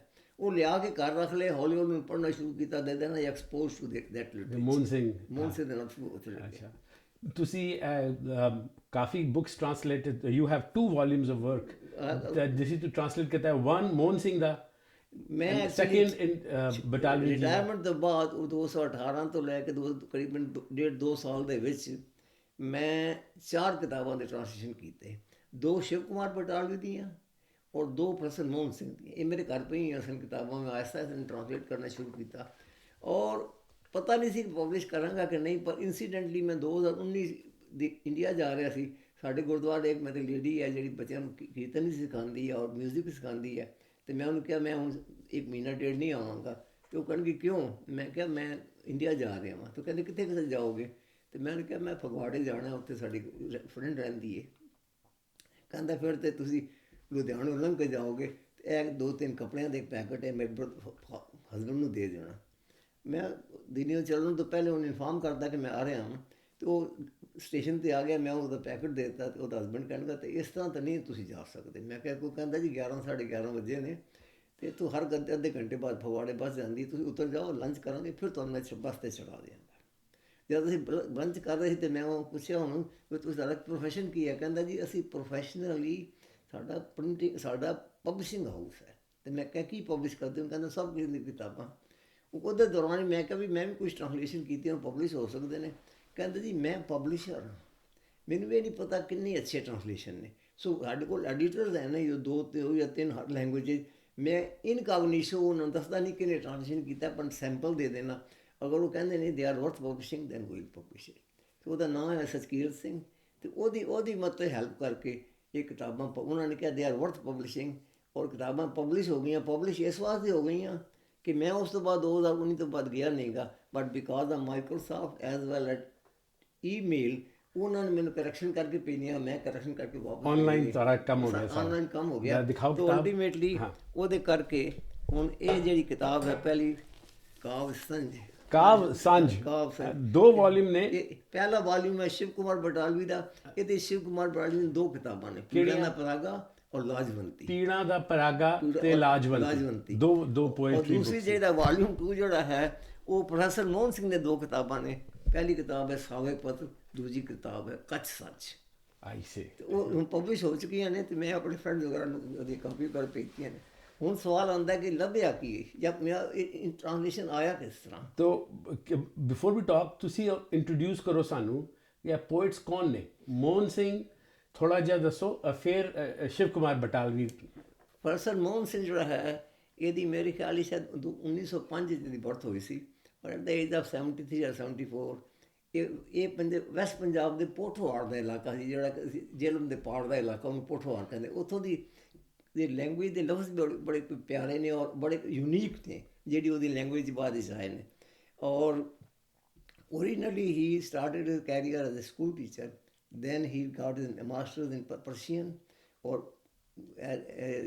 Oriental College Lahore ਤੋਂ, and then he was teaching in Khalsa College, and then for some time in other college both Persian. Then he started his own magazine which got ਪੰਜ ਦਰਿਆ, ਉਹਦੇ ਛਪਦਾ ਰਿਹਾ। ਪਹਿਲੀ ਕਿਤਾਬ ਜਿਹੜੀ ਮੈਂ ਇਹਦੀ ਪੜ੍ਹੀ ਉਹ ਸਾਵੇ ਪੱਤਰ ਸੀ। This was published in 1936 when I was 3 years old. ਸਾਵੇ ਪੰਜ। ਹਾਂ, ਔਰ ਉਸ ਤੋਂ ਬਾਅਦ ਜਿਹੜੀ ਦੂਸਰੀ ਕਿਤਾਬ ਮੈਂ ਇਹਨਾਂ ਦੀ ਪੜ੍ਹੀ ਉਹ ਛਪੀ ਸੀ 1961 ਔਰ 62 ਦੇ ਵਿੱਚ, ਔਰ ਇਹਨਾਂ ਦੀ ਬਹੁਤ ਫਰਕ ਕਿਤਾਬਾਂ ਦੇ ਵਿੱਚ। But and I found out ਕਿ ਇਜ਼ ਅ ਮਾਸਟਰ ਪੋਇਟ। ਇਹਦੀ ਮੈਂ ਸ਼ੌਕ ਇੱਥੋਂ ਲੱਗਾ ਸੀ ਕਿ ਇਹਨਾਂ ਦੀ ਮੈਗਜ਼ੀਨ ਮੈਂ ਪੜ੍ਹੀ, ਉਹਦੇ 'ਚ ਇਹਨਾਂ ਦੀ ਇੱਕ ਨਵੀਂ ਗਜ਼ਲ ਸੀ ਕਿ ਆਓ ਬੁੱਤਾਂ ਨੂੰ ਛੱਡ ਕੇ ਬੁੱਤਖਾਨੇ ਸਜਾਈਏ ਸਾਥੀਓ। ਹਾਲੇ ਜੇ ਦੁਬਾਰਾ ਦੱਸੋ। ਆਓ ਬੁੱਤਾਂ ਨੂੰ ਛੱਡ ਕੇ ਬੁੱਤਖਾਨੇ ਸਜਾਈਏ ਸਾਥੀਓ, ਸੋਹਣਿਆਂ ਨੂੰ ਸੋਹਣੀ ਦੁਨੀਆ ਵਿੱਚ ਵਸਾਈਏ ਸਾਥੀਓ।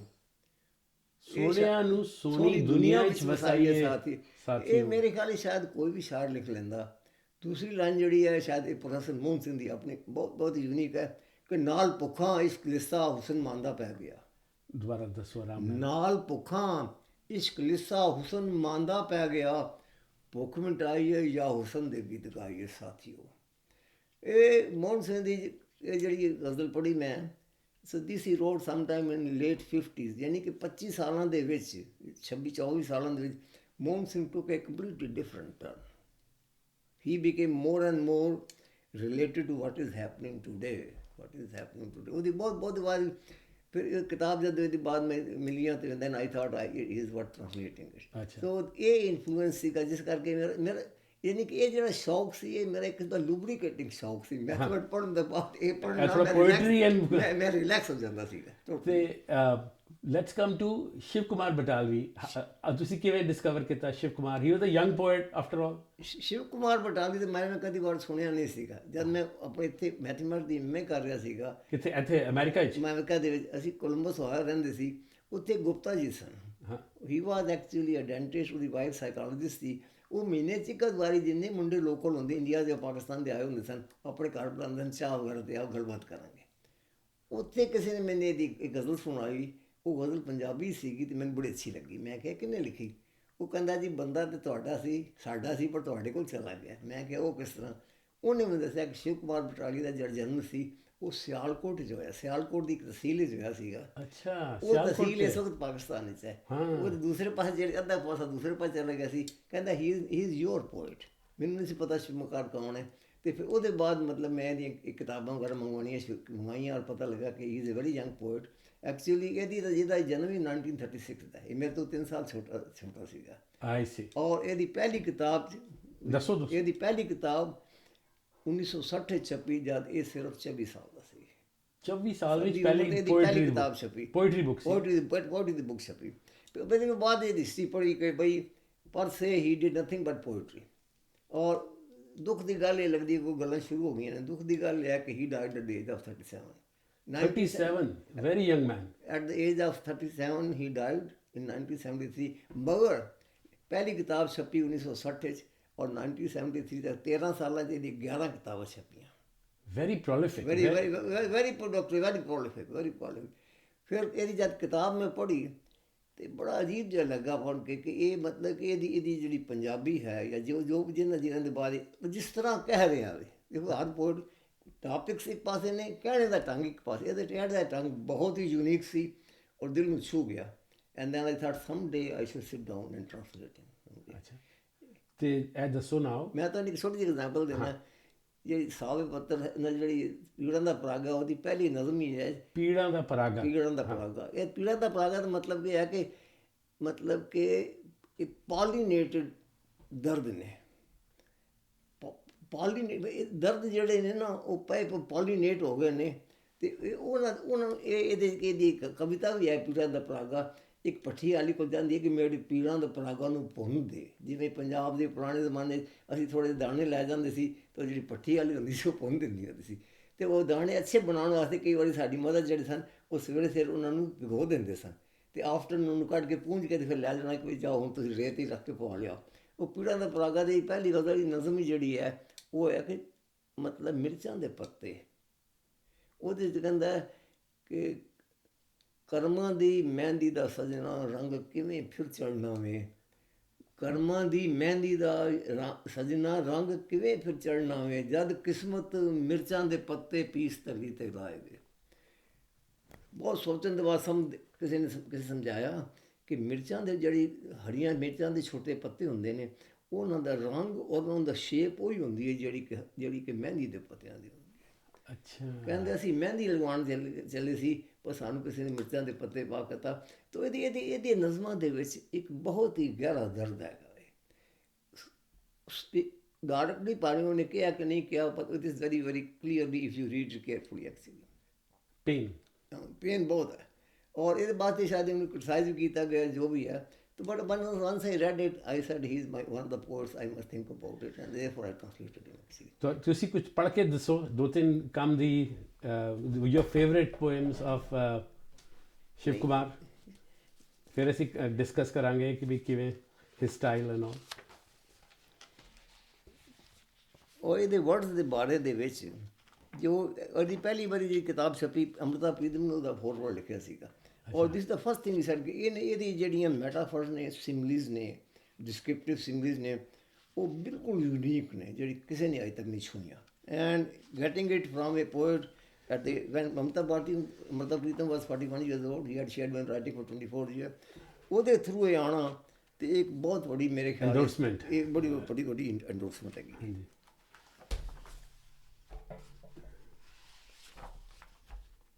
ਇਹੀ ਸੁਣੋ ਚਿੱਲੀ ਦੇ ਜਿਹੜੇ ਮਤਲਬ ਹਾਂ ਦੱਸੋ ਆਰਾਮ ਨਾਲ ਸੁਣਾਓ ਜੀ, ਥੋੜੀ ਜਿਹੀ ਉੱਚੀ ਆਵਾਜ਼।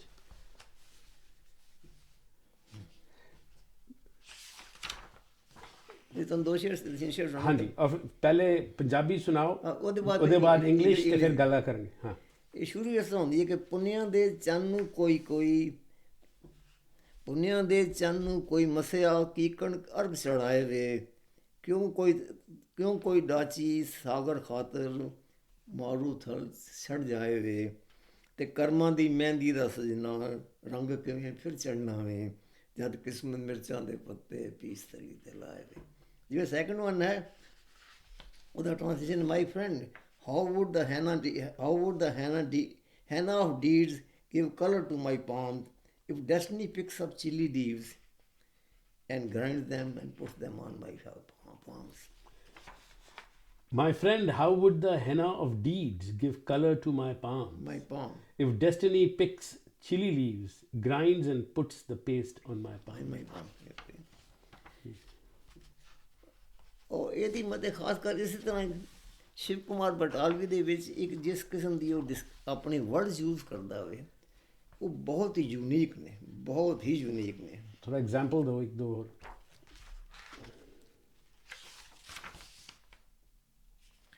ਮਿਸਾਲ ਦੇ ਤੌਰ 'ਤੇ ਇਸੇ ਕਵਿਤਾ 'ਚ ਹੈ, ਪੀੜਾਂ ਦੇ ਤਰਖੋਨੇ ਖਾ ਹੋ ਗਏ ਗੀਤ ਕਸੇਲੇ ਵੇ। ਪੀੜਾਂ ਤਰਖੋਨੇ ਜਿਹੜੇ ਹੁੰਦੇ ਨੇ ਉਹ ਨਿੰਮ ਦੇ ਜੇ ਨਿਮੋਲੀਆਂ ਹੁੰਦੀਆਂ ਨੇ ਉਹ ਤਰਖੋਨੇ ਹੁੰਦੇ ਨੇ। ਕਹਿੰਦਾ ਪੀੜਾਂ ਦੀ ਉਹ ਖਾ ਕੇ ਮੇਰੇ ਗੀਤ ਹੀ ਜਿਹੜੇ ਨੇ ਉਹ ਵੀ ਕੌੜੇ ਹੋ ਗਏ ਨੇ। ਗੀਤ ਵੀ ਕੌੜੇ ਹੋ ਗਏ ਨੇ। ਪੀੜਾਂ ਦੇ ਤਰਖੋਨੇ ਖਾ ਹੋ ਗਏ ਗੀਤ ਕਸੇਲੇ ਜਿਹੜੇ ਹੁੰਦੇ ਨੇ, I mean they are actually so bitter, pungent bitter. ਵਿੱਚ ਨਿਰੋਏ ਬੈਠੀ ਜਿੰਦੂ ਕੀਕਣ ਸੋਲੇ ਗਾਏ ਵੇ। ਅੰਗਰੇਜ਼ੀ ਕੀਤਾ, ਹੈਵਿੰਗ ਈਟਨ ਟੂ ਮੈਨੀ bitter seeds of pains, the songs have turned pungent too. Surrounded by all this poor life, how would I sing songs of joy?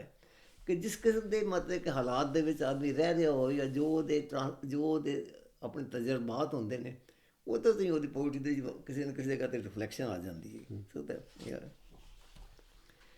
ਔਰ ਅੱਗੇ ਚੱਲ ਕੇ ਨਾ ਮਤਲਬ ਕਿ ਜਦੋਂ ਸ਼ਿਵ ਕੁਮਾਰ ਨੂੰ ਇਹ ਕਿਹਾ ਗਿਆ ਕਿ ਤੁਸੀਂ ਬਹੁਤ ਹੀ ਮਤਲਬ ਕਿ ਨਿਰਾਸ਼ਾ ਵਾਲੀ ਚੀਜ਼ ਲਿਖਦੇ ਹੋ, ਅਤੇ ਉਹਨੇ ਇਹਦਾ ਜਵਾਬ ਦਿੱਤਾ ਸੀ ਕਿ ਜਿਹੜੀ ਸਦੀਆਂ ਤੋਂ ਖਾਸ ਕਰ ਔਰਤਾਂ ਦੇ ਬਾਰੇ ਬਹੁਤ ਅੱਛਾ ਲਿਖਿਆ। ਸਦੀਆਂ ਦੇ ਉੱਤੇ ਜਿਹੜੀ ਅਨਸਪੋਕਨ ਇਨਜਸਟਿਸ ਹੋਈ ਹੈ ਇੱਕ ਔਰਤ ਜ਼ਾਤ 'ਤੇ, ਮੈਂ ਉਹਦੇ 'ਤੇ ਸਿਰਫ ਆਪਣੀ ਸਿੰਪਥੀ ਦੇ ਪੈਚਿਸ ਲਗਾਉਣ ਦੀ ਕੋਸ਼ਿਸ਼, ਮੈਂ ਸਿੰਪਥੀ ਦੇ ਮਰਮ ਲਗਾਉਣ ਦੀ ਕੋਸ਼ਿਸ਼ ਕੀਤੀ ਹੈ, which I think is very very correct. ਕਿਉਂਕਿ ਇਹਦੀ ਇੱਕ ਕਵਿਤਾ ਹੈ, ਉਹਦੀ ਦੂਸਰੀ ਕਿਤਾਬ ਵਿੱਚ ਛਪੀ ਸੀ, ਜਿਹਦਾ ਨਾਂ ਹੈ ਸ਼ੀਸ਼ੋ। ਸ਼ੀਸ਼ੋ ਇੱਕ ਲੰਬੀ ਕਵਿਤਾ ਹੈ। ਇੱਕ ਨੌਜਵਾਨ ਲੜਕੀ ਹੈ ਪਿੰਡ ਦੀ, ਜਿਹੜੀ ਮਤਲਬ ਪਾਣੀ ਪੂਣੀ ਲੈਣ ਜਾਂਦੀ ਹੈ, ਨਹਾਉਣ ਧੋਣ ਜਾਂਦੀ ਹੈ, ਔਰ ਉਹਨੂੰ ਉਹਦੀ ਬਿਊਟੀ ਨੂੰ ਡਿਵੈਲਪ ਕਰਨ ਵਾਸਤੇ ਉਹਨੇ ਜਿਵੇਂ 15 ਦਿਨਾਂ ਵਿੱਚ ਜਿਹੜਾ ਚੰਦਰਮਾ ਹੈ ਇਹ ਫੁੱਲ ਮੂਨ 'ਤੇ ਆ ਜਾਂਦਾ ਹੈ, ਉਸ ਤਰ੍ਹਾਂ ਚੰਦਰਮਾ ਦੇ ਨਾਲ ਨਾਲ ਦੀ ਬਿਊਟੀ ਨੂੰ ਡਿਸਕ੍ਰਾਈਬ ਕਰ ਰਿਹਾ ਹੈ। ਉਹਦਾ ਜਿਹੜਾ ਫਾਦਰ ਹੈ ਉਹ ਲੈਂਡਲੈਸ ਹੈ, ਗਰੀਬ ਹੈ। ਉਹ ਇੱਕ ਵੱਡੇ ਜ਼ਿਮੀਂਦਾਰ ਦੇ ਕੋਲ ਇੱਕ ਇੰਪਲਾਈ ਹੈਗਾ ਵੇ, ਉਹਦੇ ਖੇਤਾਂ ਦੀ ਰਖਵਾਲੀ ਕਰਦਾ ਹੈ। ਉਹ ਦੇਖਦਾ ਕਿ ਔਰ ਜਿਹੜਾ ਖੇਤਾਂ ਦਾ ਜਿਹੜਾ ਮਾਲਕ ਹੁੰਦਾ ਵੇ, ਉਹ ਆ ਕੇ ਘੋੜੇ 'ਤੇ ਬੈਠ ਕੇ ਉਹ ਲੜਕੀ ਨੂੰ ਆਉਂਦਿਆਂ ਜਾਂਦੇ ਦੇਖਦਾ ਹੈ ਵਿਦ ਲਸਟਫੁਲ ਆਈਜ਼। ਇਹਦਾ ਬਾਪ ਕੁਛ ਨਹੀਂ ਕਰ ਸਕਦਾ। ਅਲਟੀਮੇਟਲੀ ਜੇ ਕਹਾਣੀ ਇਸ ਤਰ੍ਹਾਂ ਹੁੰਦੀ ਹੈ ਕਿ ਲੜਕੀ ਅੰਡਰ ਸਮ ਪਿਕਿਊਲੀਅਰ ਸਰਕਮਸਟਾਂਸਿਸ ਉਹ ਮਰ ਜਾਂਦੀ ਹੈ, ਟ੍ਰੈਜਡੀ। ਔਰ ਉਹ ਉਸੇ ਦੀ ਹਵੇਲੀ ਦੇ ਕੋਲ ਜਾ ਕੇ ਮਰਦੀ ਹੈਗੀ ਹੈ। ਉਹਦੇ ਤੇ ਐਂਡ 'ਤੇ ਜੇ ਲਿਖਿਆ ਹੋਵੇ ਕਿ ਸ਼ਾਲਾ ਬਾਂਝ ਮਰੀਵਨ ਮਾਪੇ, ਸ਼ਾਲਾ ਬਾਂਝ ਮਰੀਵਨ ਮਾਪੇ, ਢਿੱਡੋਂ ਭੁੱਖੇ ਪਾਣੇ, ਉਸ ਕਰ ਜੰਮੇ ਨਾ ਕੋਈ ਸ਼ੀਸ਼ੋ, ਜਿਸ ਕਰ ਹੋਣ ਨਾ ਦਾਣੇ।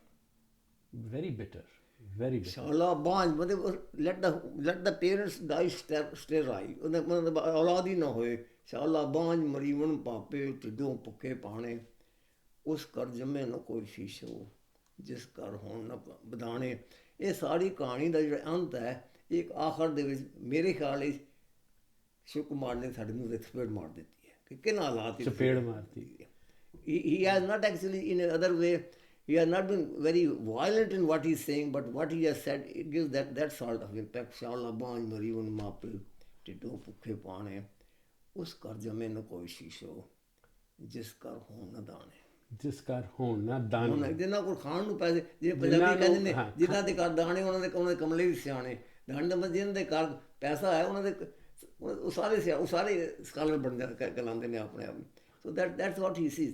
ਸੋਸ਼ਲ ਕ੍ਰਿਟਿਕ ਬੜਾ ਸੋਸ਼ਲ। ਔਰ ਇਹ ਸਿਰਫ ਦੇਖੋ ਪਹਿਲੀ ਕਿਤਾਬ ਦੇ ਔਰ ਦੂਸਰੀ ਕਿਤਾਬ ਦੇ 1 ਸਾਲ ਦਾ ਫਰਕ ਹੈਗਾ। ਇਹ ਦੂਸਰੀ ਕਿਤਾਬ ਵਿੱਚ ਆ ਗਿਆ। ਇਸੇ ਕਿਤਾਬ ਦੇ ਵਿੱਚ ਉਹਨੇ ਇੱਕ ਐਸੀ ਕਵਿਤਾ ਲਿਖੀ ਹੈ ਜਿਹਦਾ ਨਾਂ ਹੈ ਗਰਭਵਤੀ।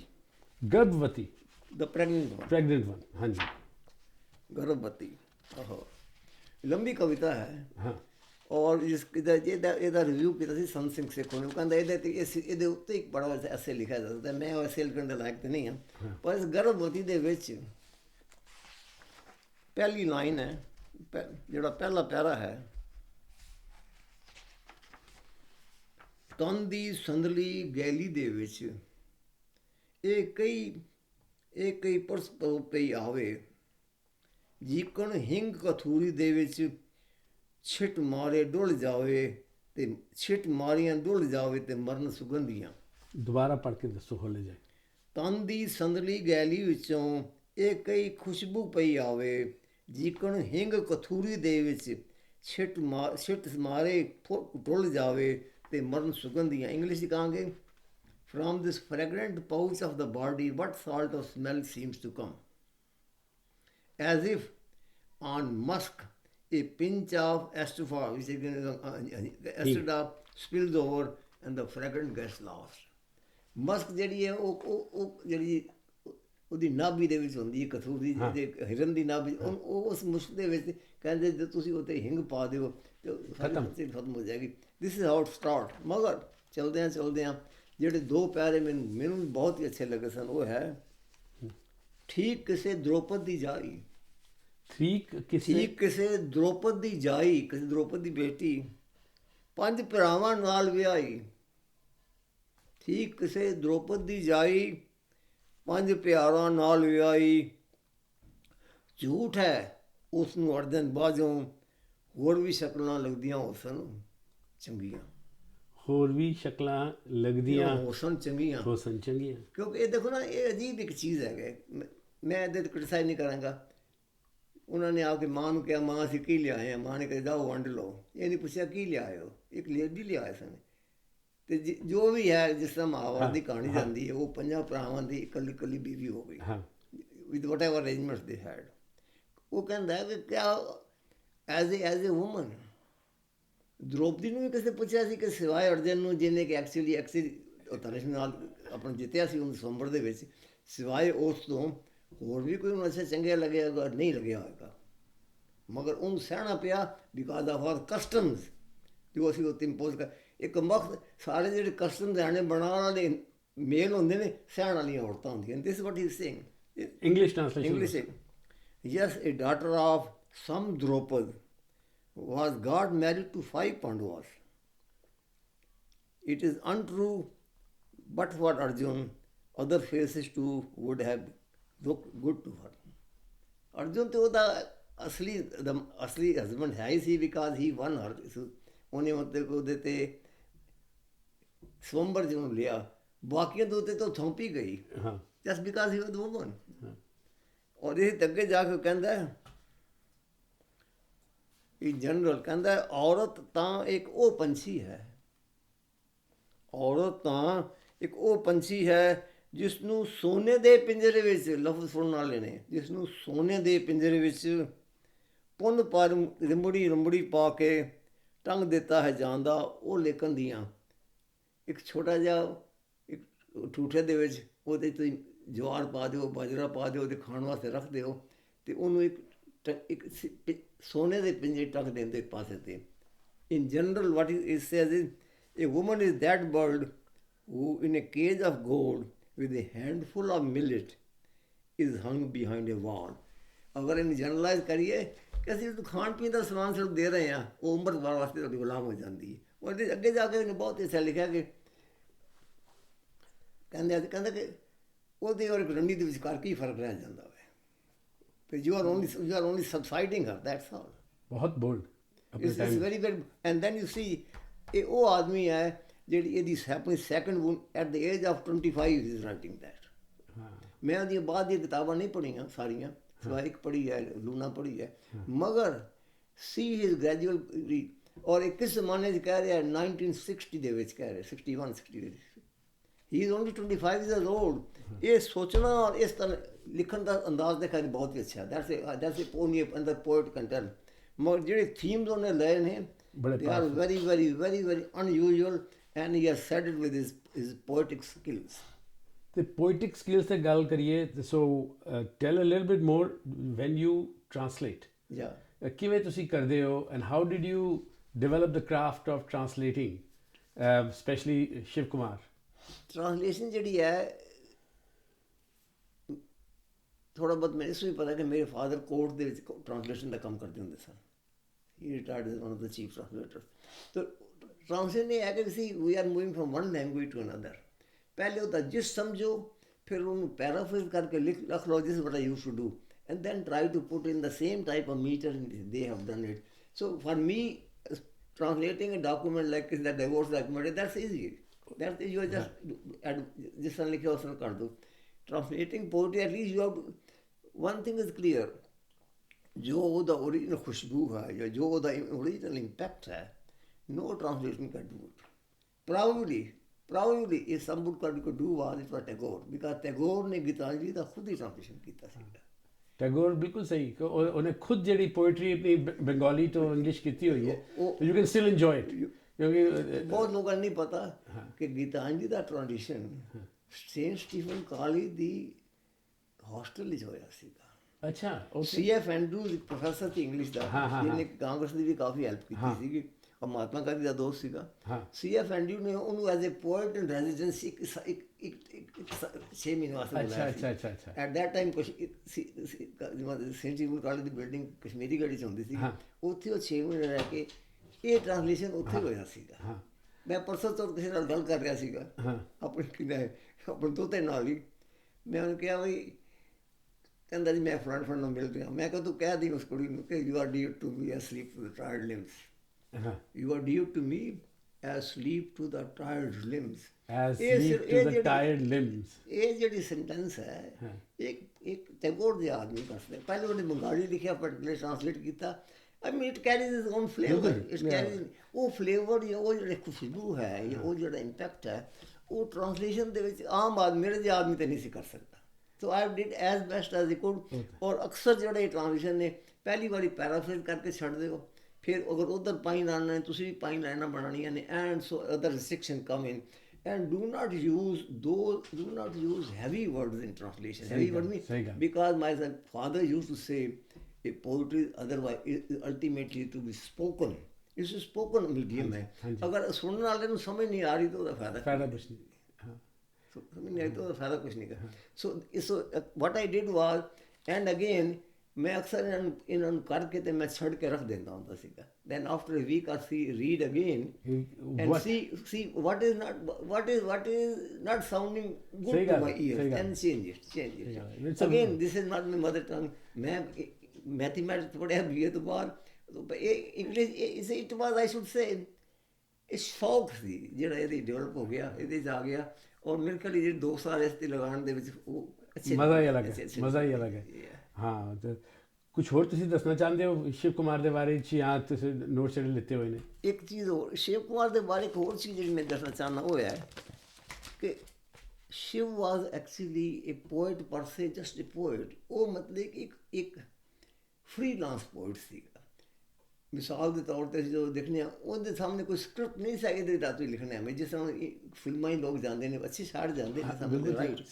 ਉਹਨਾਂ ਦੇ ਕੋਲ ਟਾਪਿਕ ਵੀ ਦਿੱਤਾ ਹੋਗਾ, ਕਈ ਵਾਰੀ ਮਿਊਜ਼ਿਕ ਵੀ ਦਿੱਤਾ ਹੋਇਆ ਹੈ। They have to confine with that. ਇਹਨੇ ਆਪਣੀ ਮਰਜ਼ੀ ਨਾਲ ਲਿਖਿਆ ਔਰ ਬਹੁਤ ਅੱਛਾ ਜੋ ਵੀ ਲਿਖਿਆ ਹੈ। ਆਖਰ ਇੱਕ ਹੋਰ ਚੀਜ਼ ਦੱਸਣਾ ਚਾਹੁੰਦਾ ਹਾਂ, ਇਹ ਸ਼ਿਵ ਕੁਮਾਰ ਨੇ ਦੱਸਿਆ ਪਹਿਲੇ ਸ਼ਿਵ ਕੁਮਾਰ ਨੇ ਦੁਖਾਂਤ ਦੱਸਿਆ, ਫਿਰ ਉਹ ਦੁਖਾਂਤ ਦੇ ਜੋ ਕਹਿੰਦੇ ਉਹ ਦੁੱਖ ਦੀ ਨਬਜ਼ 'ਤੇ ਹੱਥ ਪਾ ਕੇ ਦੱਸ ਦਿੱਤਾ ਹੈ। ਇਹ ਐਗਜ਼ਾਮਪਲ ਨੇ ਕਿ ਤੁਸੀਂ ਦ੍ਰੋਪਦੀ ਜਾਈ ਬੇਟੀ ਨੂੰ ਵੀ 5 ਭਰਾਵਾਂ ਦੇ ਕੇ ਕਰਦਾ ਕਿਸ ਕਸੂਰ ਦੇ ਅੰਦਰ। This is not correct. ਔਰ ਇੱਕ ਆਮ ਔਰਤ ਨੂੰ ਤੁਸੀਂ ਖਾਣ ਪੀਣ ਦਾ ਸਮਾਨ ਲਿਆ ਕੇ ਦੇ ਦਿੰਦੇ ਹੋ।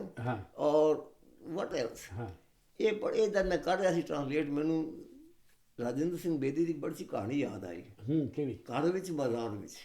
ਘਰ ਵਿੱਚ ਬਾਜ਼ਾਰ ਵਿੱਚ, ਅੱਛਾ। ਉਰਦੂ ਵਿੱਚ ਦੇਖੀ ਸੀ, ਪੰਜਾਬੀ ਟ੍ਰਾਂਸਲੇਸ਼ਨ ਹੋ ਗਿਆ। ਉਹਦੀ ਆਖਰੀ ਲਾਈਨ ਸੁਣਨ ਵਾਲੀ ਹੈ, घर में शोर कम होता है। घर में शोर कम होता है, बस बाकी तुम समझ सकते हो। कहता अगर तुम एक औरत को इज्जत नहीं दे रहे and you are losing her, तो घर के बाजार में की फर्क रह जाता है।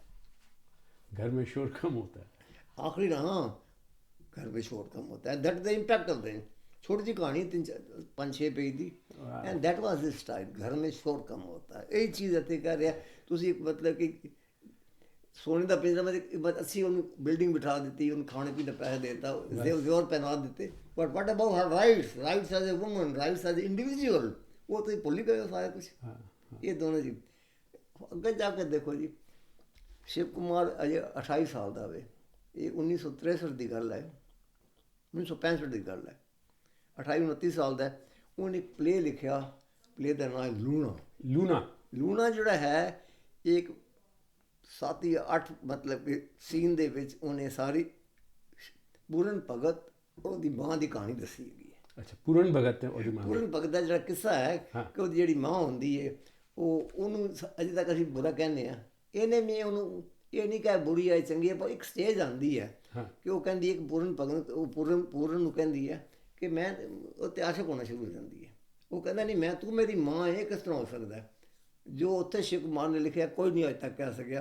कहता अगर एक तेरा बाप अपनी बेटी की उम्र की लड़की नाल शादी कर सकता है, अगर तेरा बाप अपनी बेटी की उम्र की लड़की नाल शादी कर सकता है, तो मैं अपने पराए पुत, मैं अपने जिस कहते हैं स्टैप सन के नाल जोड़ा कि मेरी हान का मेरी उम्र का मैं कोई कह सकती हूँ, मैं कहना चाहनी हूँ। That's what the whole thing is. Very bold.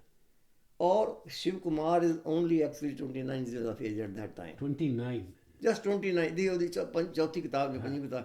ਇਹ ਪਲੇ ਹੈ, ਪਲੇ ਦੇ ਐਂਡ ਠੀਕ ਹੈ ਦੁਨੀਆ ਸਾਰੀ ਕਹੇਗੀ ਉਹ ਜਿਹੜੀ ਲੂਣਾ ਸੀ ਉਹ ਖਰਾਬ ਸੀ, ਉਹਦਾ ਕਰੈਕਟਰ ਠੀਕ ਨਹੀਂ ਸੀ, ਉਹ ਨਹੀਂ ਸੀ ਕੁਝ ਜੋ ਵੀ ਹੈ। ਪਰ ਇਹ ਕਹਿਣਾ ਪਹਿਲੀ ਵਾਰੀ ਪੰਜਾਬੀ ਲਿਟਰੇਚਰ ਦੇ ਕਿਸੇ ਲਿਟਰੇਚਰ ਦੀ ਇਹ ਕਹਿਣਾ ਕਿ ਬਾਪ ਤੇਰਾ ਜਿਹੜਾ ਹੈ ਉਹਦੇ ਕੋਲ ਕੀ ਲਾਇਸੈਂਸ ਹੈ ਕਿ ਉਹ ਆਪਣੀ ਬੇਟੀ ਦੀ ਉਮਰ ਨਾਲ ਸ਼ਾਦੀ, ਬੇਟੀ ਦੀ ਉਮਰ ਦੀ ਲੜਕੀ ਨਾਲ ਸ਼ਾਦੀ ਕਰ ਲੈ just because he is rich. ਤੇ ਮੈਂ ਕਿਉਂ ਨਹੀਂ ਕਹਿ ਸਕਦੀ ਜੋ ਮੇਰੇ ਦਿਲ 'ਚ ਚੰਗਾ ਵੇ। मैं तो इक्को ही उम्र वाली है, मैं और तू इक्को ही उम्र दे गए। तू मेरा हां नहीं हो सकना, तेरा बाप मेरा हां नहीं हो सकता। मैं ਫਸੀ ਹੋਈਆਂ ਬਿਕਾਜ਼ ਆਫ ਰਿਚਿਸ। ਔਰ ਇਸ ਉਮਰ 'ਤੇ ਇਹ ਕਹਿਣਾ ਮੇਰੇ ਖਿਆਲ ਇਹ ਬਹੁਤ ਹੀ ਵੱਡੀ ਚੀਜ਼ ਹੈ। ਲੋਕ ਕਹਿੰਦੇ ਨੇ ਉਹਦੇ ਬਾਅਦ ਵੀ ਉਹਨੇ ਕਾਫੀ ਕੁਝ ਲਿਖਿਆ, ਪਰ ਮੈਂ ਪੜ੍ਹਿਆ ਨਹੀਂ। ਕਹਿੰਦੇ ਨੇ ਕਿ ਹੀ ਬਿਕੇਮ ਮੋਰ ਐਂਡ ਮੋਰ ਫਿਲਾਸੋਫਿਕਲ ਜਦੋਂ ਉਹਨੇ ਮੈਂ ਔਰ ਮੈਂ ਲਿਖੀ, ਪਰ ਮੈਂ ਔਰ ਮੈਂ ਪੜ੍ਹੀ ਨਹੀਂ ਗਈ। ਇਹ ਕਾਫੀ ਲੰਬੀ ਕਵਿਤਾ ਹੈ ਔਰ ਉਹਦੀ ਕਿਤਾਬ ਦਾ ਨਾਮ ਵੀ ਮੈਂ ਔਰ ਮੈਂ ਹੈ। ਉਹ ਕਹਿੰਦੇ ਇਹ ਪੜ੍ਹਨ ਲਾਇਕ ਹੈ। ਮੈਂ ਇਸੇ ਤਰ੍ਹਾਂ ਪੜ੍ਹੀ ਨਹੀਂ ਸੀ, ਅਤੇ ਸ਼ਾਇਦ ਕਦੀ ਮੌਕਾ ਬਣੇ ਤੇ ਮੈਂ ਪੜ੍ਹ ਕੇ ਉਹਨੂੰ ਟ੍ਰਾਂਸਲੇਟ ਵੀ ਕਰ ਸਕਾਂ। But it has been A good, really very very. ਇਸ ਚੀਜ਼ ਨੂੰ ਲੱਭ ਰਿਹਾ ਸੀ ਕਿ ਸ਼ਿਵ ਕੁਮਾਰ ਨੂੰ ਕਈਆਂ ਲੋਕਾਂ ਨੂੰ ਔਖਾ ਇਸ ਵਾਸਤੇ ਲੱਗਾ ਕਿ ਉਹ ਆਲਾ ਵਸਤ ਇੱਕ ਨਵੀਂ ਚੀਜ਼ ਲੈ ਕੇ ਸਾਹਮਣੇ ਆ ਗਿਆ। ਔਰ ਜਿਹੜੇ ਉਹਦੇ ਅੱਛੇ ਸਮਝਦਾਰ ਲੋਕ ਸਨ, ਲਾਈਕ ਅੰਮ੍ਰਿਤਾ ਪ੍ਰੀਤਮ ਔਰ ਸੰਤ ਸਿੰਘ ਸੇਖੋ, ਜਿਹਨਾਂ ਨੇ ਉਹਦੇ ਬਾਰੇ ਪ੍ਰੀਫੇਸ ਲਿਖੇ ਨੇ, ਉਹ ਕਹਿੰਦੇ ਨੇ he has actually brought those aspects of language ਜਿਹੜੇ ਸੀ ਭੁੱਲਦੇ ਚਲੇ ਜਾ ਰਹੇ ਸੀ, ਉਹ ਲਿੰਕ ਸੀ ਸਾਹਮਣੇ ਲਿਆ ਕੇ ਰੱਖੇ। And that is a great tribute, great tribute for people who are much senior to you. ਹਾਂਜੀ। ਔਰ ਬਿਲਕੁਲ ਜੀ, ਹਾਂ, like he is continuing a tradition that was well established। ਔਰ ਉਹ ਜਿਹੜੀ ਮਤਲਬ ਉਹ ਲਹੋ ਜਿਹੜੀ ਆ ਸਾਡੀ ਜਿਹੜੀ ਮਤਲਬ ਉਹ ਸੀਨ ਜਾਂ ਜਿਹੜੀ ਵਿਲੀ ਲਾਈਫ ਦੀ ਉਹ ਜਿਹੜੀ ਮਤਲਬ ਰਹਿਣ ਸਹਿਣ ਦਾ ਢੰਗ ਸੀ, ਉਹ ਅਸੀਂ ਭੁੱਲਦੇ ਚਲੇ ਜਾ ਰਹੇ ਸੀਗੇ। But he has brought again to us. I tell you, it was quite a challenge, especially translating Shiv Kumar Batalvi as compared to Professor Mohan Singh। Professor Mohan Singh ਦਾ ਆਪਣਾ ਅੰਦਾਜ਼ ਹੈ। ਖਾਸ ਚੈਲੰਜ ਕਿਆ ਮੈਟਾਫਰ ਬੜੇ ਦੱਸੋ, 1 or 2 example ਦੱਸੋ ਕਿ hard challenge ਕਿਉਂ ਹੈ, ਕਿਉਂਕਿ ਫਿਰ ਅਸੀਂ ਗੱਲ ਕਰਾਂਗੇ ਅੰਮ੍ਰਿਤਾ ਪ੍ਰੀਤਮ ਦੀ ਵੀ।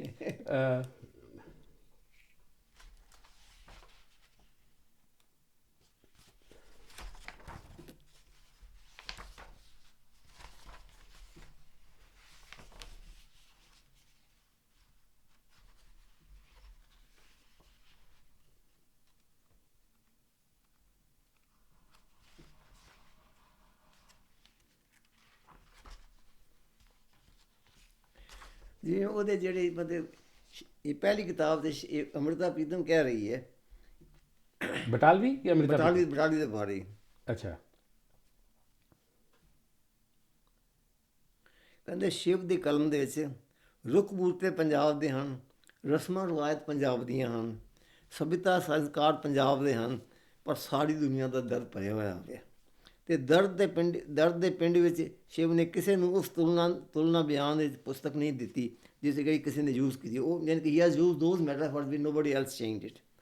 ਮਹਿੰਦਿਆਂ ਦੇ ਪੱਤਿਆਂ ਦਾ ਮਿਰਚਾਂ ਦੇ ਪੱਤਿਆਂ ਨਾਲ ਤੁਲਨਾ ਕਰਨਾ, ਸਿਦਕ ਦੀਆਂ ਅੱਖਾਂ ਵਿੱਚ ਗਮਾਂ ਦਾ ਮੋਤੀਆ ਉਤਰ ਆਉਣਾ, ਸਿਦਕ ਦੀਆਂ ਅੱਖਾਂ 'ਚ ਗਮਾਂ ਦਾ ਮੋਤੀਆ ਉਤਰ ਆਉਣਾ, ਪੀੜਾਂ ਦੇ ਤਰਖੋਨੇ ਖਾ ਗੀਤਾਂ ਦੇ ਕਸੇਲੇ ਹੋ ਜਾਣਾ, ਉਹਦੇ ਗਲੀ ਦੇ ਰੋੜਾਂ ਨੂੰ ਘੋੜੀਆਂ ਵਾਂਗ ਚਬਾ ਲੈਣਾ।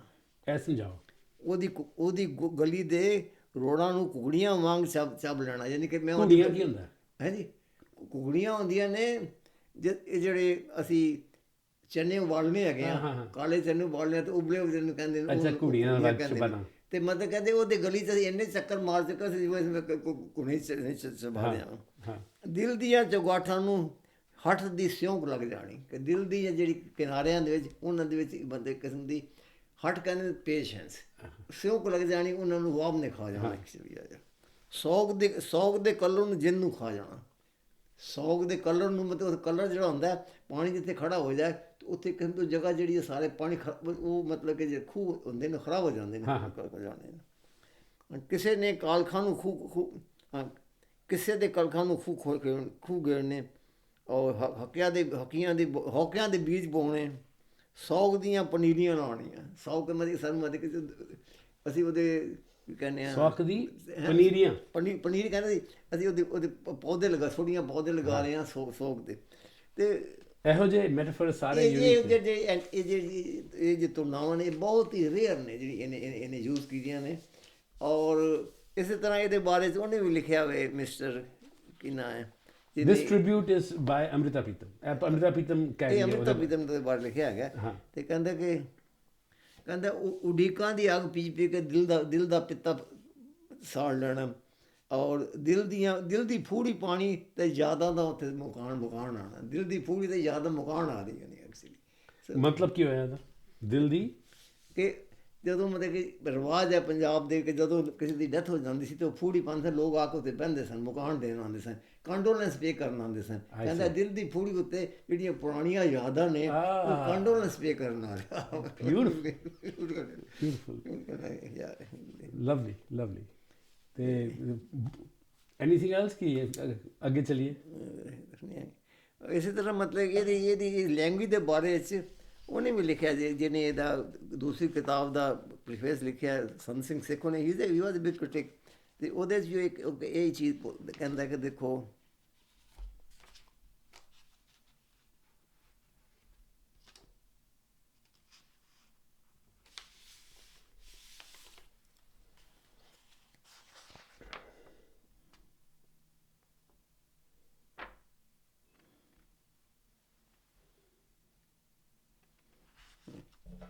ਕਹਿੰਦਾ ਇੱਕ ਹੋਰ ਹੁੰਦਾ ਕਹਿੰਦਾ ਰਾਤ ਜਿਵੇਂ ਇੱਕ ਕੁੜੀ ਕੋਈ ਝਿਊਰੀ ਕਿ ਜਿਹੜੀ ਪਾਣੀ ਭਰਨ ਵਾਲੀ ਕੋਈ ਕੁੜੀ ਹੈਗੀ ਹੈ, ਰਾਤ ਉਹ ਹੈ ਪਰ ਬਦਲਾਂ ਦਾ ਪਾਟਾ ਸੰਭਾ। ਕਹਿੰਦੇ ਉਹ ਜਿਹੜੀ ਬਦਲ ਖੁਬਰੇ ਲੱਗਦਾ ਕਿ ਇੱਕ ਚੋਰ ਵਾਲੀ ਜਿਹੜੀ ਪਾਣੀ ਭਰਨ ਵਾਲੀ ਕੁੜੀ ਨੇ ਇੱਕ ਫਟੇ ਪੁਰਾਣੇ ਕੱਪੜੇ ਪਾਏ ਉਹਨੇ ਐਗਜ਼ਾਮਪਲ ਦੇ ਰਿਹਾ। ਰਾਤ ਜਿਵੇਂ ਇੱਕ ਕੋਈ ਝਿਊਰੀ ਪਾ ਬਦਲਾਂ ਦਾ ਪਾਟਾ ਝੱਗਾ, ਸਿੰਧੀ ਦੇ ਛੰਬੀ ਕੋਈ ਜਿਹੜੀ ਮਨ ਲਵੇ ਅੱਜ ਅਰਜੋਈ।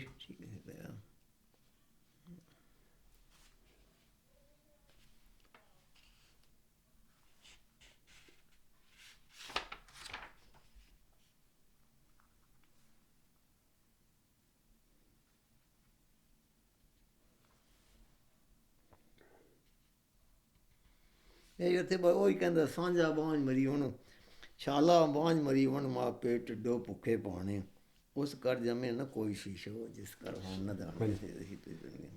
ਤੇ you and I also connected.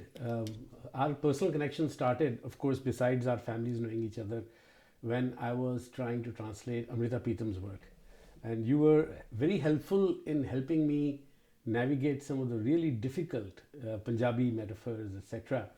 And that's how we connected. And what I wanted was to read a little section where you helped me. Okay. ਤੁਸੀਂ ਮੇਰੀ ਮਦਦ ਕੀਤੀ ਸੀ। Yeah, I remember. And one of the poem which I remember where you and I worked together and we struggled a little bit because Amrita Pritam had a poem called Akshar. And I have a blog post where I captured all these translations. And when Amrita was asked कि भाई तेरी जिंदगी दी कहानी की है, she said, read my poem Akhar. And it's a metaphorical poem सारी की सारी and everything. ਉਹਦੇ ਲੰਬੀ ਪੋਇਮ ਹੈ ਬਟ ਉਹਦਾ ਜੋ ਲਾਸਟ ਜਿਹੜਾ ਸਟੈਂਜ਼ਾ ਹੈ ਨਾ ਉਹ ਮੈਂ ਡਿਫਿਕਲਟ ਸੀ ਇਸ ਕਰਕੇ ਮੈਂ ਥੋੜ੍ਹਾ ਦੇਰ ਲੱਗੀ ਸੀ। Let me first read it in Punjabi then we will try it in Hindi and English. The Punjabi ਵਿੱਚ ਸੀ ਫਿਰ ਉਹੀਓ ਹਵਾ ਜਿਹਨੇ ਝੋਲੀ 'ਚ ਖਿਡਾਇਆ ਅਤੇ ਜਿਹਨੇ ਮੇਰੀ ਮਾਂ ਦੀ ਮਾਂ ਨੂੰ ਜਾਇਆ, ਕਿਤੋਂ ਦੌੜ ਕੇ ਆਈ ਤੇ ਹੱਥਾਂ ਦੇ ਵਿੱਚ ਕੁਝ ਅੱਖਰ ਲਿਆਈ। ਇਹ ਨਿੱਕੀਆਂ ਕਾਲੀਆਂ ਲੀਕਾਂ ਨਾ ਜਾਣੀ, ਇਹ ਲੀਕਾਂ ਦੇ ਗੁੱਛੇ ਤੇਰੀ ਅੱਗ ਦੇ ਹਾਣੀ। ਵੇਖ ਅੱਖਰਾਂ ਦਾ ਹੁੰਦਾ ਅੱਗ ਦਾ ਡੇਰਾ, ਅੱਗ ਤੋਂ ਵਡੇਰਾ। ਤੇ ਇਸ ਤਰ੍ਹਾਂ ਕਹਿੰਦੀ ਉਹ ਲੰਘ ਗਈ ਅੱਗੇ, ਤੇਰੀ ਅੱਗ ਦੀ ਉਮਰਾਂ ਇਹਨਾਂ ਅੱਖਰਾਂ ਨੂੰ ਲੱਗੇ। This is the last paragraph. Yeah. She's giving a blessing to another poet, like may the future generations of poets carry on the work, right? Ada English translation ਅਸੀਂ ਐਵੇਂ ਕੀਤਾ ਸੀ, ਹਿੰਦੀ translation ਪਹਿਲੇ ਪੜ੍ਹਨੇ ਆ ਕਿ ਤੁਸੀਂ you help me realize ਕਿਵੇਂ ਕਰਨਾ ਹੈ। हिंदी ਵਿੱਚ फिर वही हवा जिसने झोली में खिलाया और जिसने मेरी माँ को जन्मा, कहीं से दौड़कर आई और हाथों में कुछ अक्षर ले आई। इन्हें छोटी काली रेखाएं ना जानना, यह रेखाओं के गुच्छे तेरी आग के साथी। देख अक्षरों में होता आग का साहस है आग से बढ़कर। और यह कहती वह गुजर गई आगे, तेरी आग की उम्र इन अक्षरों को लागे। Right? And the English translation will just last one is that then the same breeze that had raised me in her lap, who had borne my mother, her mother and her mother too, came running from nowhere with a bundle of words in her hands. Don't think of these as mere lines of black. These bundles of words are piers to your flame. Look, the words have the daring of fire, and the daring of fire is bigger than the fire. Saying this, she went her way with a blessing. May the life of your fire be added to your words. There. So I want to thank you for that partnership. ਅਸੀਂ ਕੀਤਾ ਬੜਾ ਚੰਗਾ ਲੱਗਾ. But actually it is both ways. I learned my own language, the depth of my language. And second thing is ਜਿਹੜੀ ਮਤਲਬ ਕਿ poet ਦੀ feelings ਹੁੰਦੀਆਂ ਨੇ ਦੇ ਆਰ ਆਲਮੋਸਟ ਯੂਨੀਵਰਸਲ. ਉਹ ਕਿਧਰੇ ਵੀ ਸ਼ੇਅਰ ਹੋ ਸਕਦੀਆਂ ਨੇ. ਇਹ ਠੀਕ ਹੈ ਉਹਨੂੰ ਉਹਨਾਂ ਵਰਡਸ ਨੂੰ ਉਹਨੇ ਲਿਬਾਸ ਪਹੁੰਚਾਉਣਾ ਹੁੰਦਾ, ਉਹ ਲਿਬਾਸ ਜਿਹੜੀ ਲੈਂਗੁਏਜ ਵਿੱਚ ਹੁੰਦੀ ਹੈਗੀ. ਔਰ ਜਦ ਤੱਕ ਉਹ ਫੀਲਿੰਗਸ ਉਹ ਨੇ ਕਿ ਜਿਹੜੀਆਂ ਮਤਲਬ ਕਿ ਹਿਊਮਨ ਫੀਲਿੰਗਸ ਜਾਂ ਜਿਹੜੀਆਂ ਹਿਊਮੈਨਿਟੀ ਦੀਆਂ ਫੀਲਿੰਗਸ ਨੇ, if they can be transmitted through translation, I think part of the justification is there, part of the justification. I agree with you.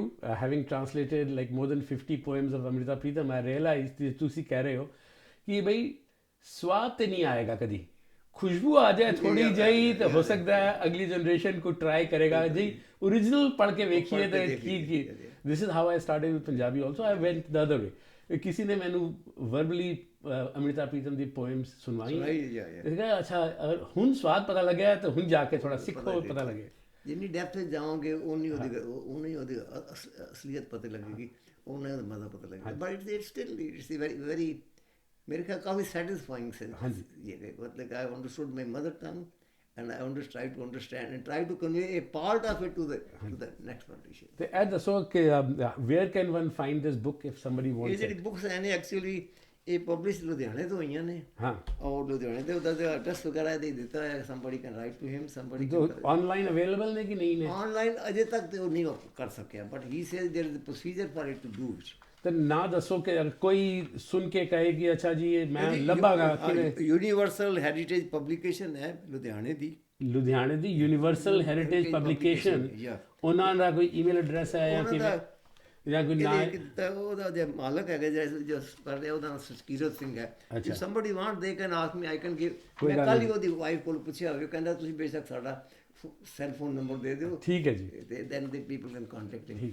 ਵੈਸੇ ਉਹ ਕੋਸ਼ਿਸ਼ ਕਰ ਰਿਹਾ ਕਿ ਇੱਥੇ ਕਾਫੀ ਬਹੁਤ ਸਾਰੀ ਕਾਪੀਆਂ ਭੇਜੇ ਉਹਦੀ ਵਾਈਫ ਦੇ ਥਰੂ. ਅਗਰ ਆ ਜਾਏਗਾ ਤਾਂ ਇੱਥੋਂ ਮੈਂ ਵੀ ਲੋਕਾਂ ਦੇ ਸਕਦਾ. ਪਰ ਇਹ ਜਿਹੜਾ ਕੰਮ ਹੈ ਇਹ ਮੈਂ ਇਸ ਵਾਸਤੇ ਕਰ ਸਕਿਆ ਕਿ ਇੰਡੀਆ 'ਚ ਮੇਰੀ ਪੈਨਸ਼ਨ ਮਿਲਦੀ ਹੈ ਤੇ ਕਿਸੇ ਨੇ ਫਾਈਨੈਂਸ ਨਹੀਂ ਕੀਤਾ ਹੈ. ਮੈਂ ਲੇਬਰ ਆਫ ਲਵ ਜਿਹਦੇ ਕਹਿੰਦੇ ਨੇ. But I think I am blessed that I could do it. That you put it this way. Anything else ji Ajit Singh ji? Poetry एक ऐसी चीज़ है कि एक अच्छी पोइट्री एक अच्छी लाइन एक बार मिल जाए ना तो कम से कम मैं तो उन्होंने भूल ही नहीं सकता है. यह चीज़ है. It has got its own beauty. It can convey something which is very unique and in a very very very soft way. That is how I feel about poetry. बिल्कुल ठीक है. Let's close out with you saying two favorite lines. कोई भी मैं then I'll close out with my two and we will just जो भी ਤੁਹਾਡੇ ਮਨ ਵਿੱਚ ਆਏ. ਕਿਉਂਕਿ ਅਸੀਂ ਪੋਇਟਰੀ ਦੇ ਬਾਰੇ ਗੱਲ ਕਰ ਰਹੇ ਹਾਂ. ਹਾਲਾਂਕਿ ਮੈਂ ਇੰਗਲਿਸ਼ ਪੋਇਟ ਪੜ੍ਹਦੀ, ਮੇਰੀ ਬੜੀ ਫੇਵਰੇਟ ਲਾਈਨ ਨੇ ਸ਼ੈਲੀ ਦੀਆਂ. We look before and after and pine for what is not. ਦੁਬਾਰਾ ਦੱਸੋ ਹਾਲੇ ਜੀ. We look before and after and pine for what is not. Our sweetest songs are those that bring us the saddest thought. Our sweetest songs are those that bring us the saddest thought. ਤੇ ਆਪਣੇ ਇਸ ਪਾਸੋਂ ਆ ਜਾਈਏ ਉਰਦੂ ਹੀ ਤੇ ਗਾਲਬ ਸਭ ਜਗ੍ਹਾ ਤੇ ਗਾਉਂਦੇ ਵੀ ਠੀਕ ਹੈ. My favourite two lines Amrita Pritam ਦੀਆਂ ਨੇ. ਰਲ ਗਈ ਸੀ ਇਸ ਵਿੱਚ ਇੱਕ ਬੂੰਦ ਤੇਰੇ ਇਸ਼ਕ ਦੀ, ਇਸ ਲਈ ਮੈਂ ਉਮਰ ਦੀ ਸਾਰੀ ਕੁੜਤਨ ਪੀ ਲਈ. ਅੰਮ੍ਰਿਤਾ ਪ੍ਰੀਤਮ ਦੀ ਲਾਈਨ ਮੈਨੂੰ ਅਕਸਰ ਯਾਦ ਕਰਨਾ ਹੁੰਦਾ ਹੋਇਆ ਕਿ ਨਾ ਤੇਰੀ ਨਾ ਮੇਰੀ ਹੋਈ, ਨਾ ਤੇਰੀ ਨਾ ਮੇਰੀ ਹੋਈ, ਨਾ ਛਿੱਜੀ ਨਾ ਛਿੰਬੀ ਛੋਈ, ਪਰ ਇਸ਼ਕਾਂ ਦੀ ਕੋਰੀ ਕੰਨੀ ਪੈਂਦੀ ਜਾਂਦੀ ਅੰਦੇ. ਟ੍ਰਾਂਸਲੇਟ ਕਰੋ ਇਹਨੂੰ. ਸਭ ਤੋਂ ਵੱਡੀ ਗੱਲ ਹੈ ਜਦੋਂ ਮਤਲਬ ਕਿ ਸਾਡੀ ਮਦਰ ਕਹਿੰਦੀ ਸੀ ਕੱਪੜੇ ਪਾਉਂਦੇ ਪਾਉਂਦੇ ਤੇ ਥੱਲੇ ਦਾ ਪੋਰਸ਼ਨ ਹੁੰਦਾ ਸੀ ਉਹ ਖਿੱਚ ਜਾਂਦਾ ਸੀ ਹਾਂ ਤੇ ਉਹ ਮਤਲਬ ਤਾਰ ਤਾਰ ਹੋਣਾ ਸ਼ੁਰੂ ਹੋ ਜਾਂਦਾ ਸੀ। ਹਾਂਜੀ ਤੇ ਤਾਰ ਫਿਰ ਤਾਰ ਉਸ ਨੂੰ ਫਿਰ ਸੂਈ ਧਾਗਾ ਲੈ ਕੇ ਉਹਨੂੰ ਅੰਧੇ ਕਰ ਦਿੰਦੇ ਸਨ। ਦੇ ਟਰਾਈ ਟੂ ਅੰਧੇ, ਸਟਿਚ ਅੰਧੇ। ਹਾਂ। ਤੇ ਕਹਿੰਦੀ ਇਹ ਚੀਜ਼ ਹੈ ਕਿ ਸਾਡੇ ਜਿਹੜੀ ਉਹ ਕੱਪੜਾ ਜਿਹੜਾ ਹੈ ਜੋ ਅਸੀਂ ਪਾਇਆ ਹੋਇਆ ਹੋਵੇ, ਨਾ ਤੂੰ ਹੰਡਾ ਸਕਿਆ ਤੇ ਨਾ ਮੈਂ ਹੰਡਾ ਸਕੀ। ਨਾ ਤੂੰ ਹੰਡਾ ਸਕਿਆ ਨਾ ਮੈਂ ਹੰਡਾ ਸਕੀ। ਨਾ ਤੇਰੀ ਨਾ ਮੇਰੀ ਹੋਈ ਹਾਂ ਪਰ ਇਸ਼ਕਾਂ ਦੀ ਕੋਰੀ ਕਰਨੀ। ਉਹ ਕੋਰੀ ਕਰਨੀ ਕੀ ਹੈ ਜੀ? ਮਤਲਬ ਹਾਂ, ਇਹ ਨਹੀਂ, ਕੋਰਾ ਬੰਦਾ ਹੁੰਦਾ ਕਿ ਜਿਹੜਾ ਜਿਹਨੂੰ ਅਸੀਂ ਛੂਹਿਆ ਨਾ ਹੋਏ, ਅਨਟੱਚ ਰਹੀ, ਬਿਲਕੁਲ ਜਿਵੇਂ ਵਰਜਨ ਰਹੀ ਹੈਗੀ। ਇਸ ਕੰਨੀ ਨੂੰ ਕਿਸੇ ਪਕੜੇ ਹੱਥ ਹੀ ਨਹੀਂ ਲਗਾਇਆ। ਇਸ਼ਕ ਦੀ ਕੋਰੀ ਕਰਨੀ, ਇਸ਼ਕਾਂ ਦੀ ਕੋਰੀ ਕਰਨੀ ਪੈਂਦੀ ਉਮਰ ਦੇ ਨਾਲ ਇਹ ਹੌਲੇ ਹੌਲੇ ਭੁਰਦੀ ਚਲੀ ਜਾਂਦੀ। ਬਸ ਸਾਡੀਆਂ ਫੀਲਿੰਗ ਜਿਹੜੀਆਂ ਉਹ ਹੌਲੀ ਉਮਰ ਦੇ ਨਾਲ ਇਹਦਾ ਅਸਰ ਹੈ ਕਿ ਹੌਲੀ ਹੌਲੀ ਭੁਰਦੀਆਂ ਜਾ ਰਹੀਆਂ ਨੇ। ਇਟਸ ਵੈਰੀ ਡਿਫਿਕਲਟ ਟੂ ਮਤਲਬ ਉਹ ਫਲੇਵਰ ਜਿਹੜੀ ਟ੍ਰਾਂਸਲੇਟ ਕਰਨੇ ਦੇ ਵਿੱਚ ਬਹੁਤ ਹੀ ਮੁਸ਼ਕਿਲ। ਇਹ ਆਰਟ ਐਸਾ ਹੈ ਪਰ ਮੇਰੇ ਕੋਲ ਅਜੇ ਤੱਕ ਨਹੀਂ ਆਇਆ। But we are testing the limits. ਚਲੋ ਜੀ, thank you very much. Sat Sri ਅਕਾਲ ਜੀ। ਹੋਪਫੁਲੀ ਨਾਟ ਬੋਰਿੰਗ। ਨਾ ਜੀ ਨਾ।